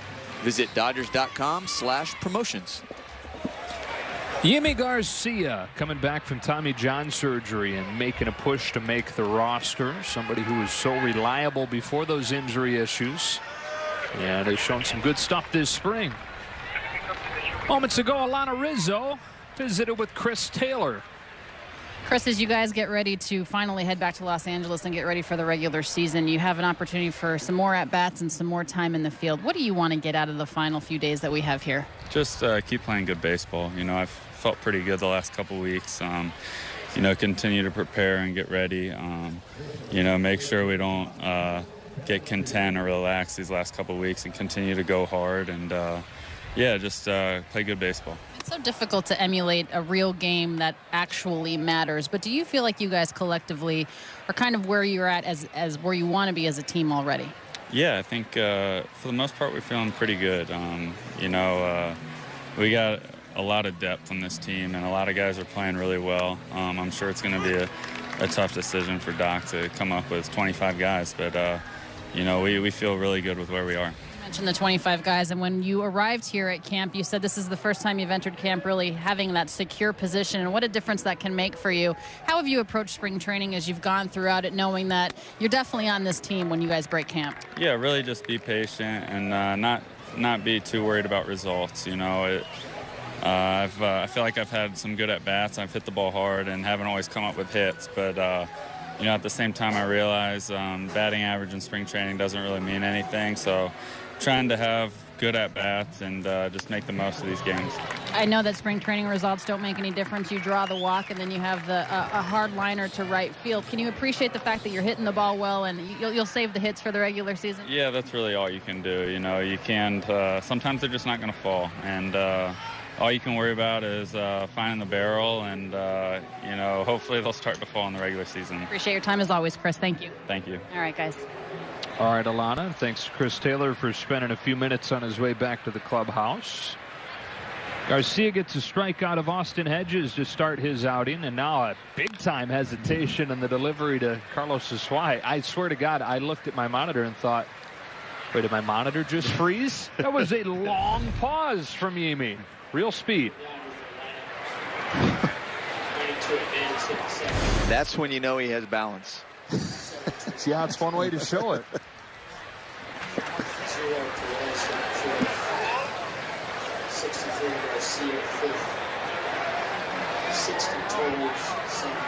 Here comes his 0-1. Asuaje bloops it over second, a base hit.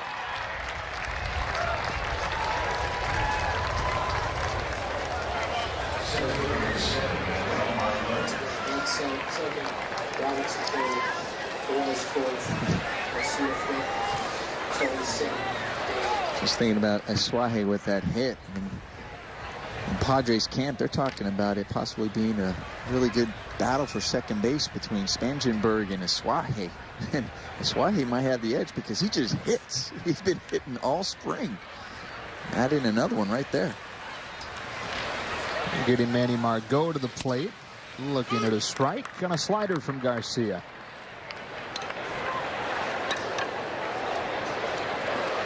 Asuaje, Margot, Spangenberg, that's all kind of part of that first wave of younger guys that have come up to the Padres. Margot is the gem of that group, though. The one that they're most excited about long term. Takes slow, 1 ball and 1 strike. Had a good rookie season last year. Still only 23 years old. The guy that originally signed with the Boston Red Sox out of the Dominican Republic and then came over in the Craig Kimbrell deal.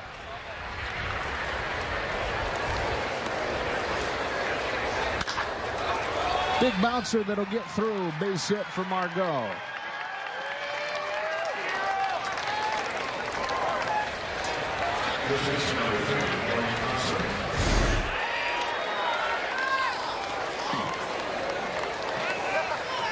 See that hit? That's when you know in front of home plate is hard, when you see that big bounce. Yeah.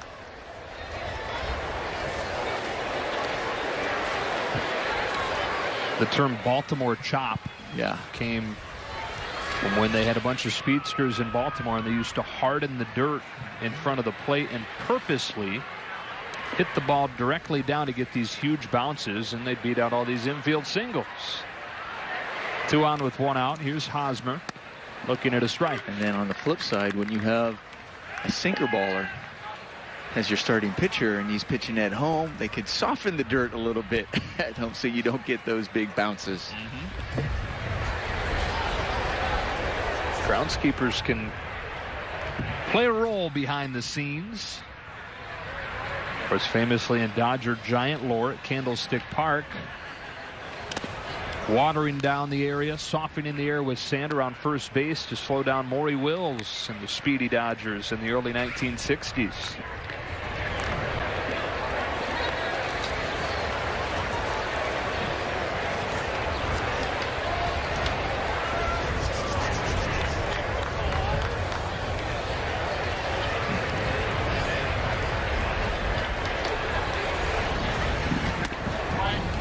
Two balls and a strike on Hosmer.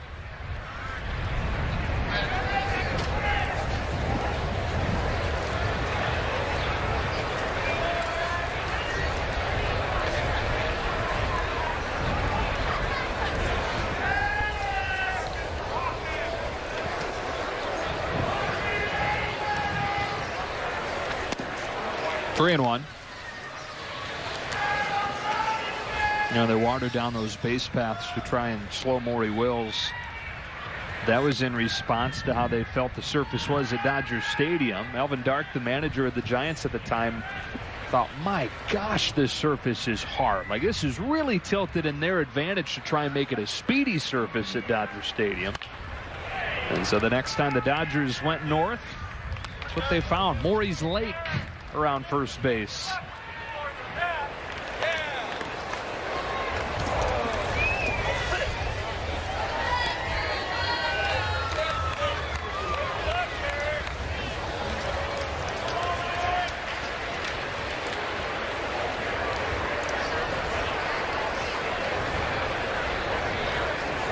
Two on with one out.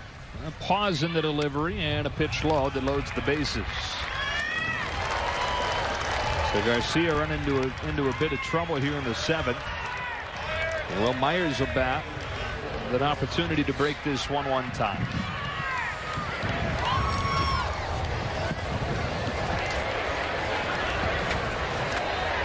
Masuaje's at third. Goes at second. Hosmer's at first. And Myers, who is 1 for 3, climbs in.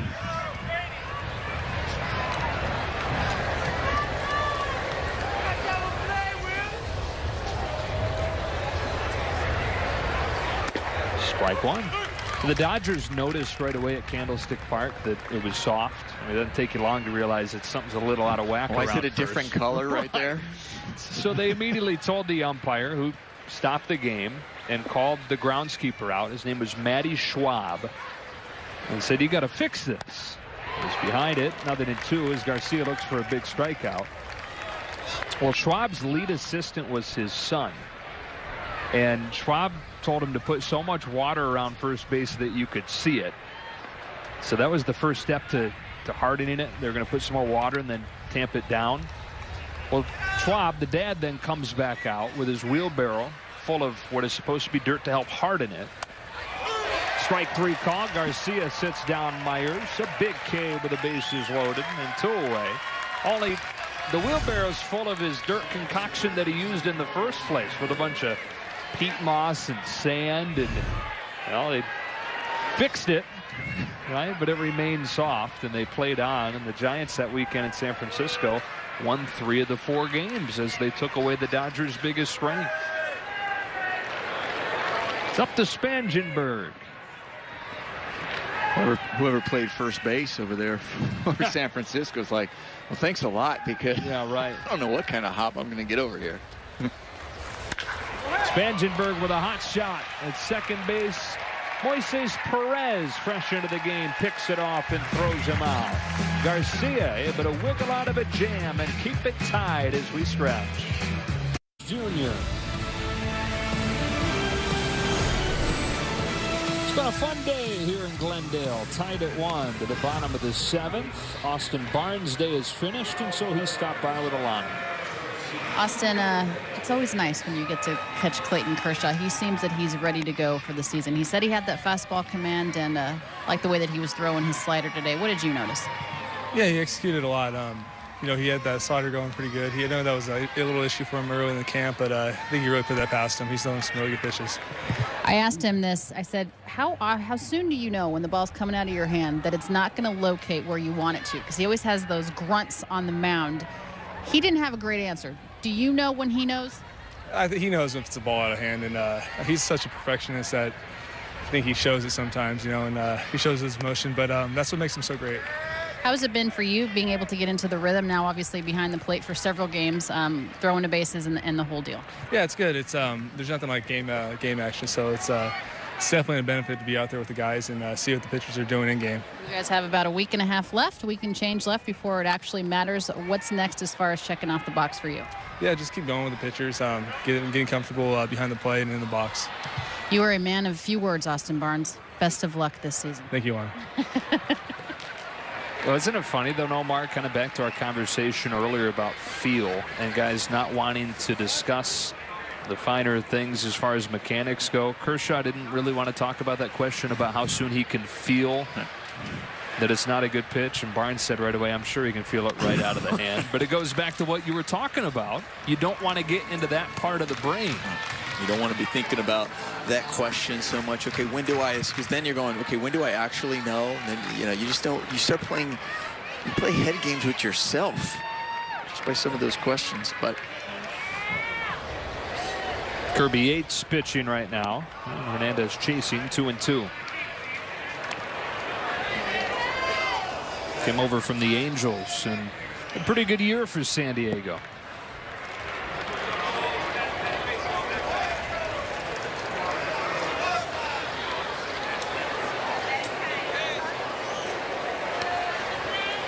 Hernandez 1 for 2, scored the lone Dodger run on Kershaw's double. That was in the 5th.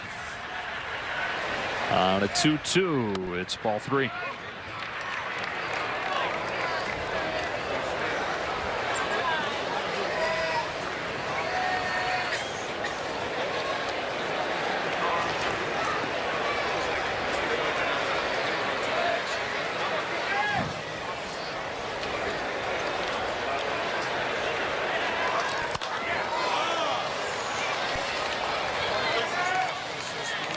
Two islanders, so to speak, here. Kike from Puerto Rico.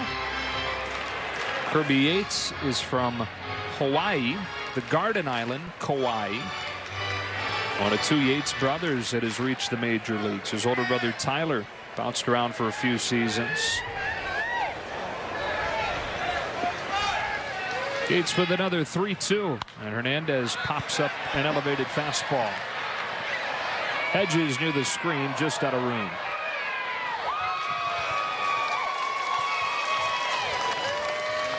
Kirby's beaten the odds. He had Tommy John while he was in college, undrafted.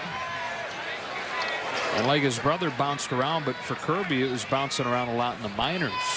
The Rays, the Angels. And has landed solid footing here with San Diego. Had some time with the Yankees, too.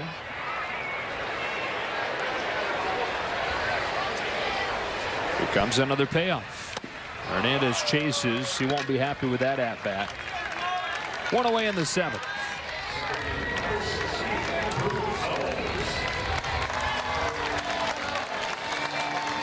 Andrew Tolles pinch hitting.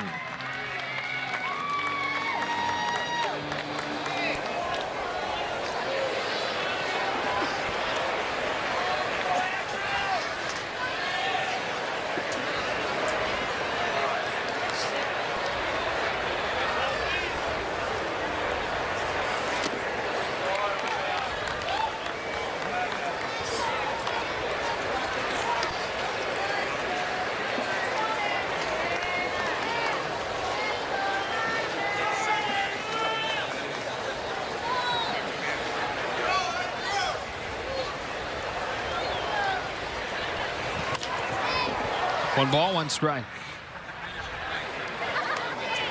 Well, what a different place Andrew Tolles is in right now than 2 years ago here in Glendale, where he had been out of baseball for a full year. Dodgers took a flyer on him. Obviously a minor league deal at that point. He hadn't sniffed the majors. Hard hit on the ground is second. Spangenberg will throw him out. But in that first spring training with the Dodgers, he said he thought he'd probably get cut. It was a huge relief on the final day of spring when he looked up on the board and saw that he was headed to A-ball. And by the end of that summer, really by midway through the summer, he had made it to the majors for the first time and established himself as a major league player. Opening day leadoff hitter last year before his injury. I'm happy I'm going to A-ball. Yeah. That's to get to the big leagues that year. Kyle Farmer, ball 1. Right? Yep.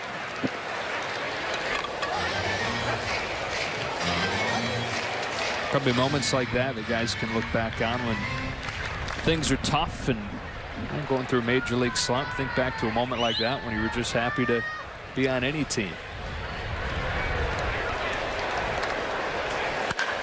Farmer rifles one towards the left field corner. Bangs off of the wall.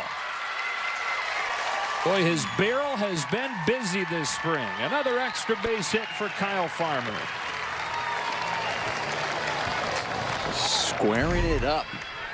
And that one did not, just missed from going out of here. Look how high up you're talking about.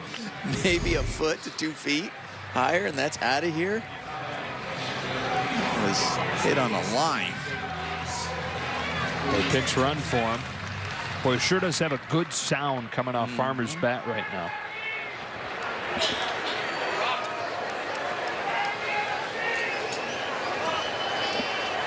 Rocky Gale. Pops the first pitch up that he sees. Hosmer near the screen, runs out of room. Yeah, it's funny when you say the sound. You know, there are certain stadiums where you're going and you're hitting in the batting cages there, and some of them, you know, they're enclosed or underneath and have a tendency to be louder than others. You know, echo. I remember one time the coach going, "Hey, how's it?" asking me about how we're swinging. He goes, "How's it going over there down there?" I said, "Can you just hear it?" Like it was really loud, like guys were swinging the bat well. You don't need to see anything, just listen for the sound and you can tell. Where were the loudest cages? Colorado can be loud. There's one. It's an interesting setup the way they have it. They actually have the cage. It almost seems like it's connected to the actual clubhouse, so it's not off to the side of when you're going down to the dugout. That one's loud. And the thing where there's let me ball. I'm old now, so there's no ball. No.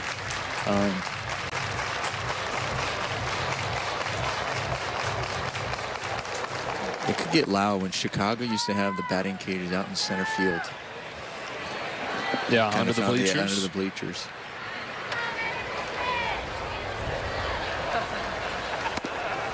Gale down on strikes. And the Dodgers unable to take advantage of Farmer's 2-out double. Your tickets to Dodger opening day with a 2018 Dodger mini plan, and enjoy this season filled with rivalry matchups, great promotional games featuring all kinds of fan favorites. Go to Dodgers.com/mini plans to learn more. Jordan Jankowski on to handle the 8th for the Dodgers in a 1-1 game. Joe, Nomar, and Alana on a actually somewhat cool day in Arizona. At least, I mean, we're out of the sun here in the booth, obviously, but there's a bit of a breeze, too. People are going, brr. Really cool in Arizona? Yeah, a little bit. Renfroe to lead this inning off against Jankowski. His home run tied the game at 1 in the 6th.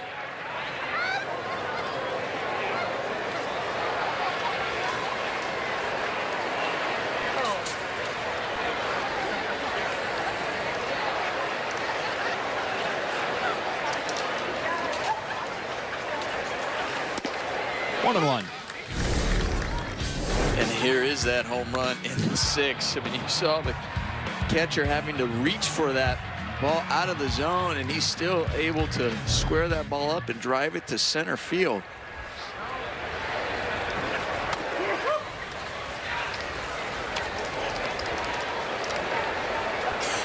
He's from a small town in Mississippi and played on one of the best youth ball teams in the Southeast growing up. Went on to play at Mississippi State. Was a star there, and then a first-round pick. During his youth ball days, instead of spending all the money on hotels each weekend, wherever the tournament would be, his dad invested in a camper. He bought a 2003 Cherokee fifth wheel, and the two of them spent Hunter's younger years traveling around the Southeast during the summer and sleeping in the camper. His dad still has it.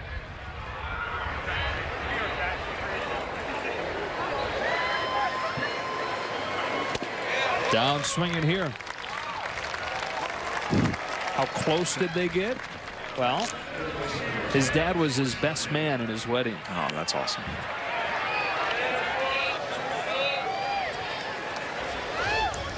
Traveling around, teams going, hey, we're going to go back to the hotel swimming. Where are you going? I'm going to the camper.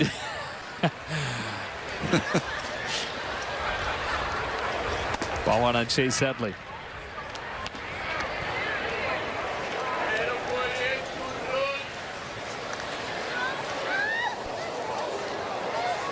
Single and a walk today.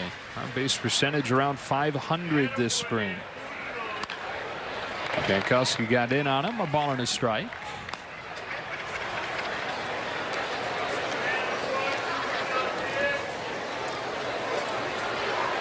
Well, of course, play 19 times this season, the Dodgers and the Padres.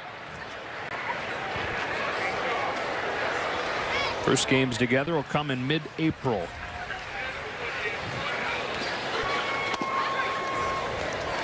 I don't know if you've given it a real close look, but did you see the Dodgers don't see the Rockies, a division opponent, don't see them until late May? Almost 2 months. Which is strange. Yeah.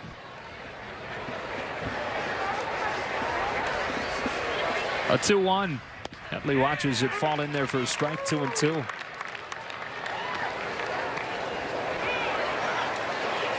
By the time the Dodgers see the Rockies, a division opponent, for the first time, they'll have played the Nationals twice. They'll be done with the Washington Nationals before they see the Rockies one time. It's just a random example of how odd that is, how late that is to see a division team for the first time.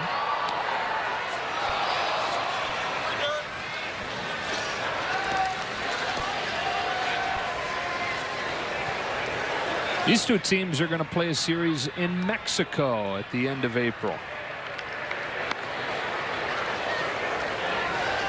At the beginning of May, I guess.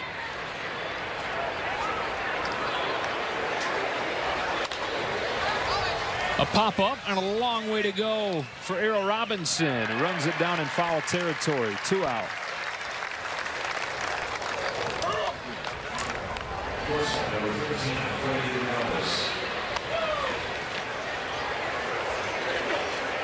And now Freddie Galvis, who's 0 for 3.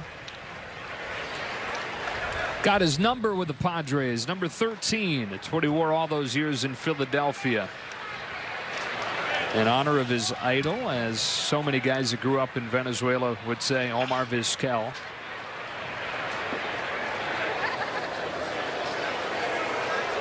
But it's also a bit of a nod to his roots. He grew up on 13th Street.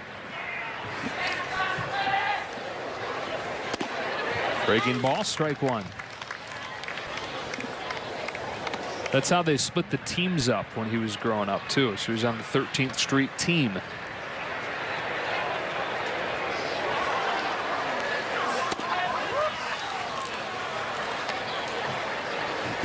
That's pretty cool when you go, oh, why do you wear that number?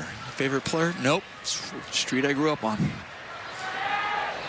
Kenley Jansen has a similar thing. 74 was the house number of his childhood home in Curacao.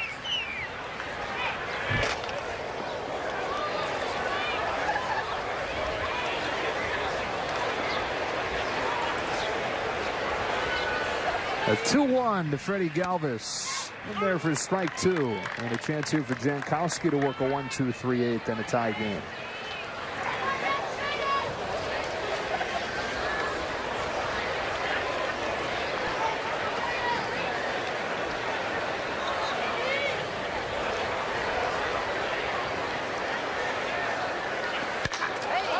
Dug out and driven to deep center field. Way back there, Freddie Galvis has put the Padres in front.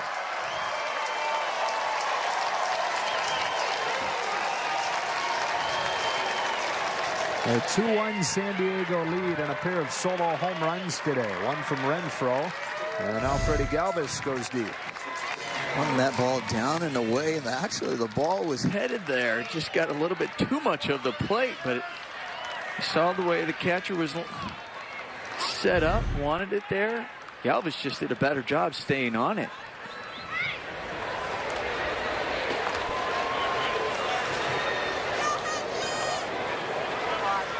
So 2-1, Padres leading for the first time, and Austin Hedges takes the ball. Galvis, the perfect kind of piece for San Diego to bring in. It's in the final year of his contract. At the stage of that rebuild where the kids are not quite ready, probably a year off, and plugging into a position where they've needed a steady hand. He's a guy that played every single game last year.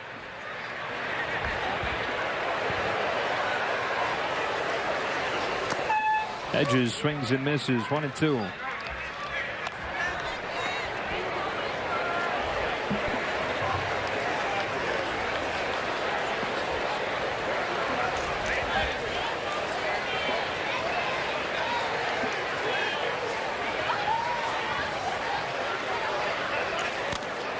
Foul tipped into the mitt for strike 3. But the Padres break the tie and a 2-out home run from Freddie Galvis.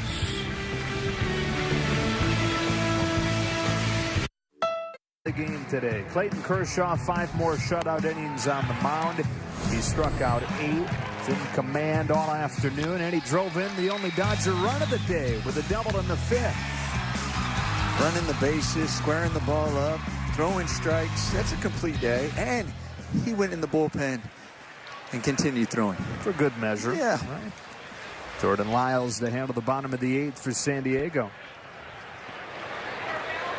One more outing for Kershaw at this point, scheduled as a tune-up for opening day, which will be his 8th opening day start in a row, setting a new Dodger record, passing Don Sutton for that honor. Don Drysdale had started 7 opening days as well, but they weren't in succession, as Sutton had done and as Kershaw has done. Trace Thompson leading off this 8th in a 2-1 game.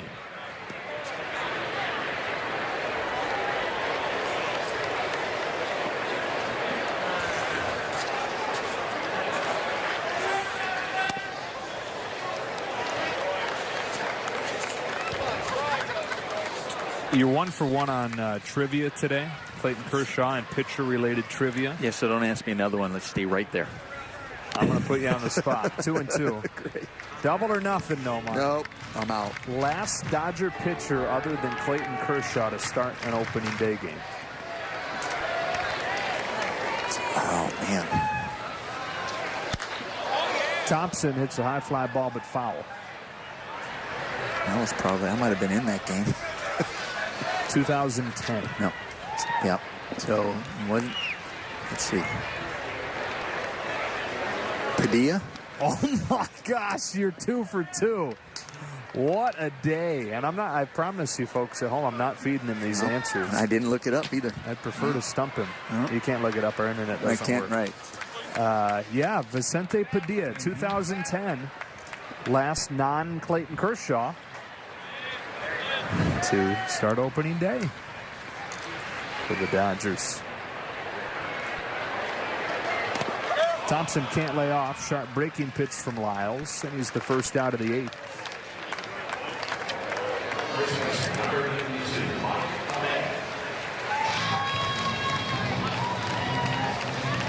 Mike Ahmed will bat here.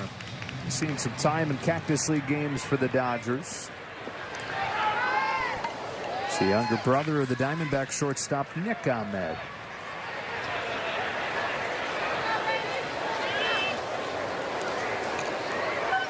Big breaking ball for a strike. They once played against each other in college. Mike went to Holy Cross. Nick went to UConn. And you can imagine that their parents were sitting there thinking, gosh, like, who do we cheer for? What outcome do we want here? How about a 16-inning tie when Nick Ahmed faced Mike Ahmed? Called it because of darkness, and the brothers didn't get bragging rights. No. Look out, 2-1. 16-inning tie. That's when you go home and you blame each other. Couldn't you do something to end that game? 60, gosh.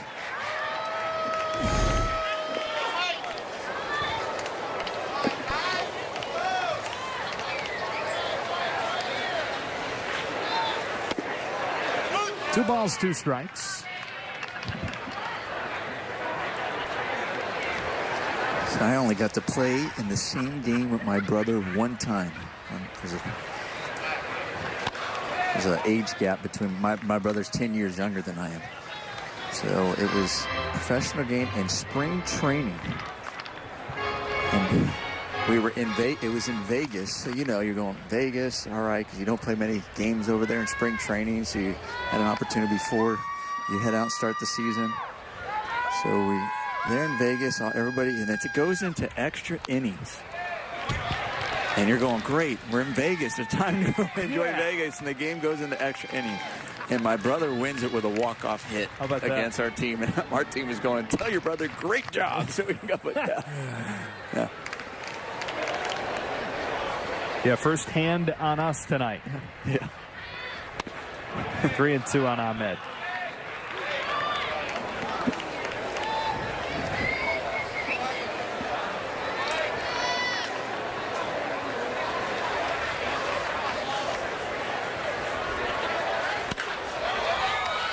On the ground to third, and Headley throws out a hustling Ahmed for the second out. Is that the same younger brother that became a legend in his use of your house here in Phoenix? That's the same brother, yes. That is the same brother. You've told a funny story where you play into the majors and you get to second and somebody says something to you like, hey. Yeah, gets into the big leagues and guy slides into second. I remember a rookie kind of going in there and I'm like, hey, Rook, hey, nice hit. Welcome to the big leagues. And he looks at me and his response was, man, your brother threw some great parties at your house. Strike one on Errol Robinson.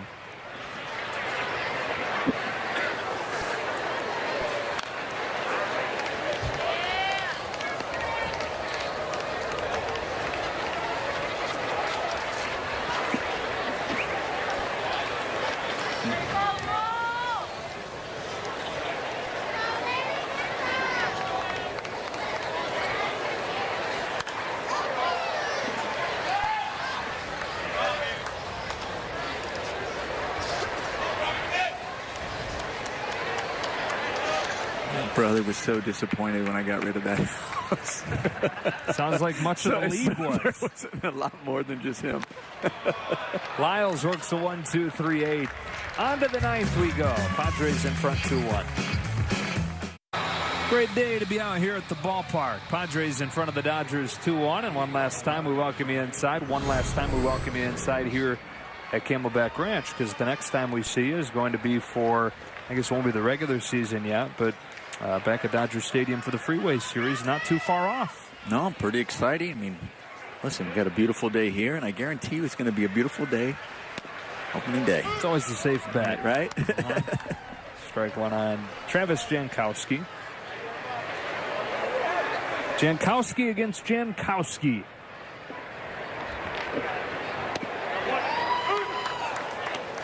If you're into Jankowskis, you've come to the right place. No relation. Nope.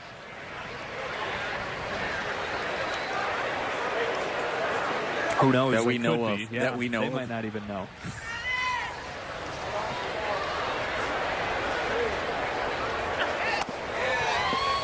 Jankowski strikes him out for the first out of the ninth. At this point for you, back to your playing days, about 10 days off. What's left? Well, if you had a full spring training up to this point, so where you've been since day one and been fine and healthy, you're going, let's just get going. And hopefully if you feel like you're swinging the bat well, this is where, I guess you want to call it maybe a dog days of spring training, those last 10 days. You're like, gosh, okay, we can do without this last week. But obviously a little different if you don't have that full spring. But it's really about now building up your stamina to play maybe, those 9-inning games. So that's the other thing too. So you start maybe going at least 7 innings, getting more at bats, getting the legs underneath you. And then you're just hoping you're squaring the ball up. And I always say line drive outs are a good thing in spring training, especially late like here, knowing that they're going to save fall during the season for you, but you're having good at bats. Robinson throws out a hustling Margot. And to your point, guys starting to get full games of action. These are the regulars. These are the starters for the Padres, up there for the 5th time today. Hosmer 1 for 3 with a walk.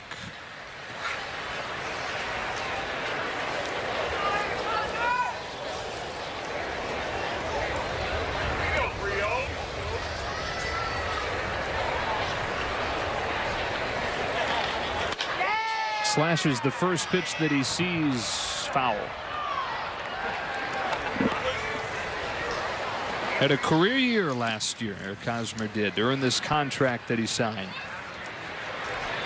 And the Padres hope that he is the cornerstone of this rebuilding project. An 8-year deal, so who knows what the league's going to look like 8 years from now when he gets to the back end of that deal. He'll be 36 at that point. And all those young guys the Padres are hoping blossom will be in their late 20s. Takes off on Jankowski. It's 1-1. Trying to follow the blueprint that so many teams have done successfully lately. I mean, Hosmer was part of one in Kansas City, a rebuild. They won a world championship like that. The Cubs did it. The Astros did it.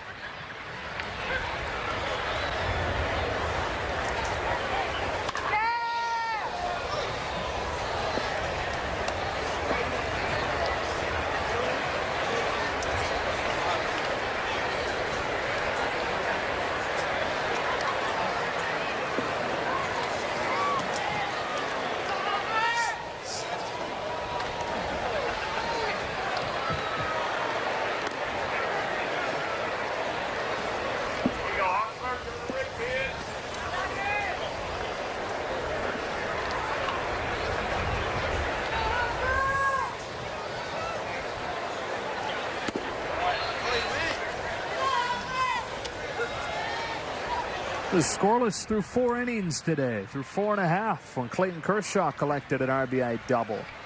That was in the bottom of the 5th, made it 1-0 Dodgers. That's all they've been able to manage, though. Padres have gotten home runs from Renfroe and Galvis. Jankowski pitches 2-2, and Hosmer bangs a base hit the other way. Second one of the day to the same spot. One off Kershaw, one off Jankowski, and the inning kept alive for Will Myers.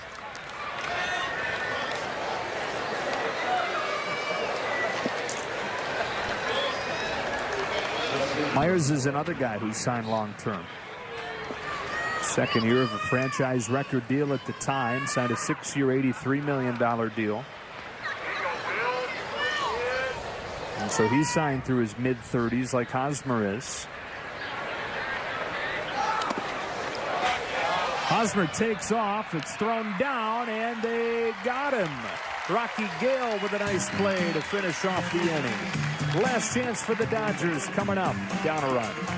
7 days from opening day. Jackie Robinson Day, always a special one around the Dodgers. April 15th. That'll be against Arizona. A bunch of bobblehead giveaways. Cody Bellinger's one of them. The Astros come to town for a rematch in August. All that and plenty more over the course of the 81 games at Dodger Stadium. 2018. Joe Nomar and Alana back at Camelback Ranch. Last hacks for the Dodgers, down 2-1. This is Moises Perez to lead it off against Phil Maton.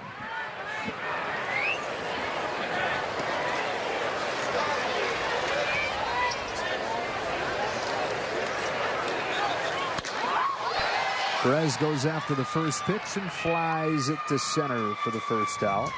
This is a split squad day. Other part of the roster went to play the Brewers. Edwin Rios, who homered over the batter's eye here at Camelback Ranch for the Dodgers a couple days ago, apparently did it again over the batter's eye in Maryville. Connor Joe.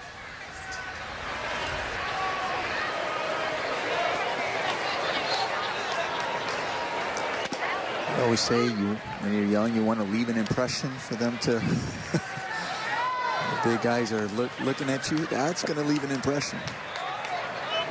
Yeah, and he did it twice. Just in case you didn't get the impression the first time. Another 2 on Joe. This is Thursday against Kansas City. Still have not seen the ball land. And Edwin Rios did it again in a different ballpark this afternoon. Legend has it.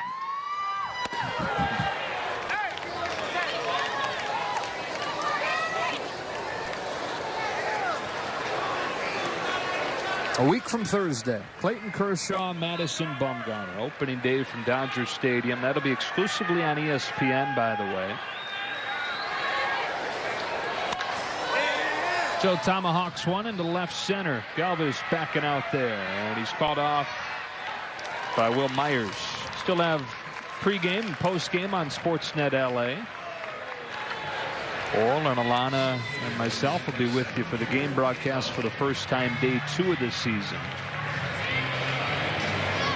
This is Jaron Kendall, who is the Dodgers' first-round pick a year ago out of Vanderbilt.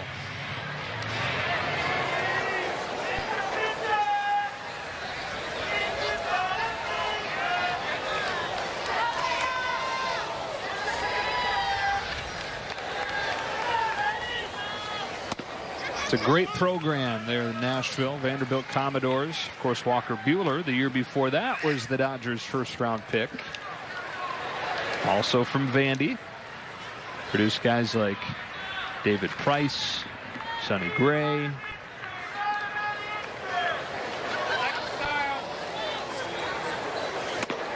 Other than 2 on Kendall.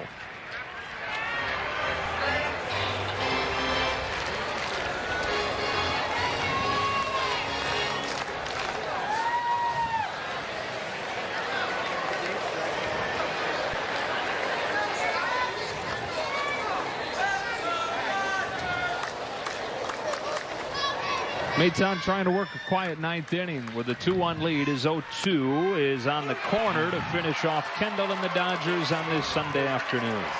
That outside corner was there all day. You don't blame Kendall for not knowing that, just getting up there for his first debut. But Gibson was consistent. Or he's got dinner reservations, one of the two. We always used to say that later. Joking around with the umpire. 2-1. Padres take this one. You can join us tomorrow on Sportsnet LA. Dodgers face the A's at 7. The Rick Monday, Kevin Kennedy on the call to that one. For Nomar, Alana, and the rest of our crew, Joe Davis saying so long from Camelback Ranch. Can't wait to talk to you with the regular season coming up just around the corner.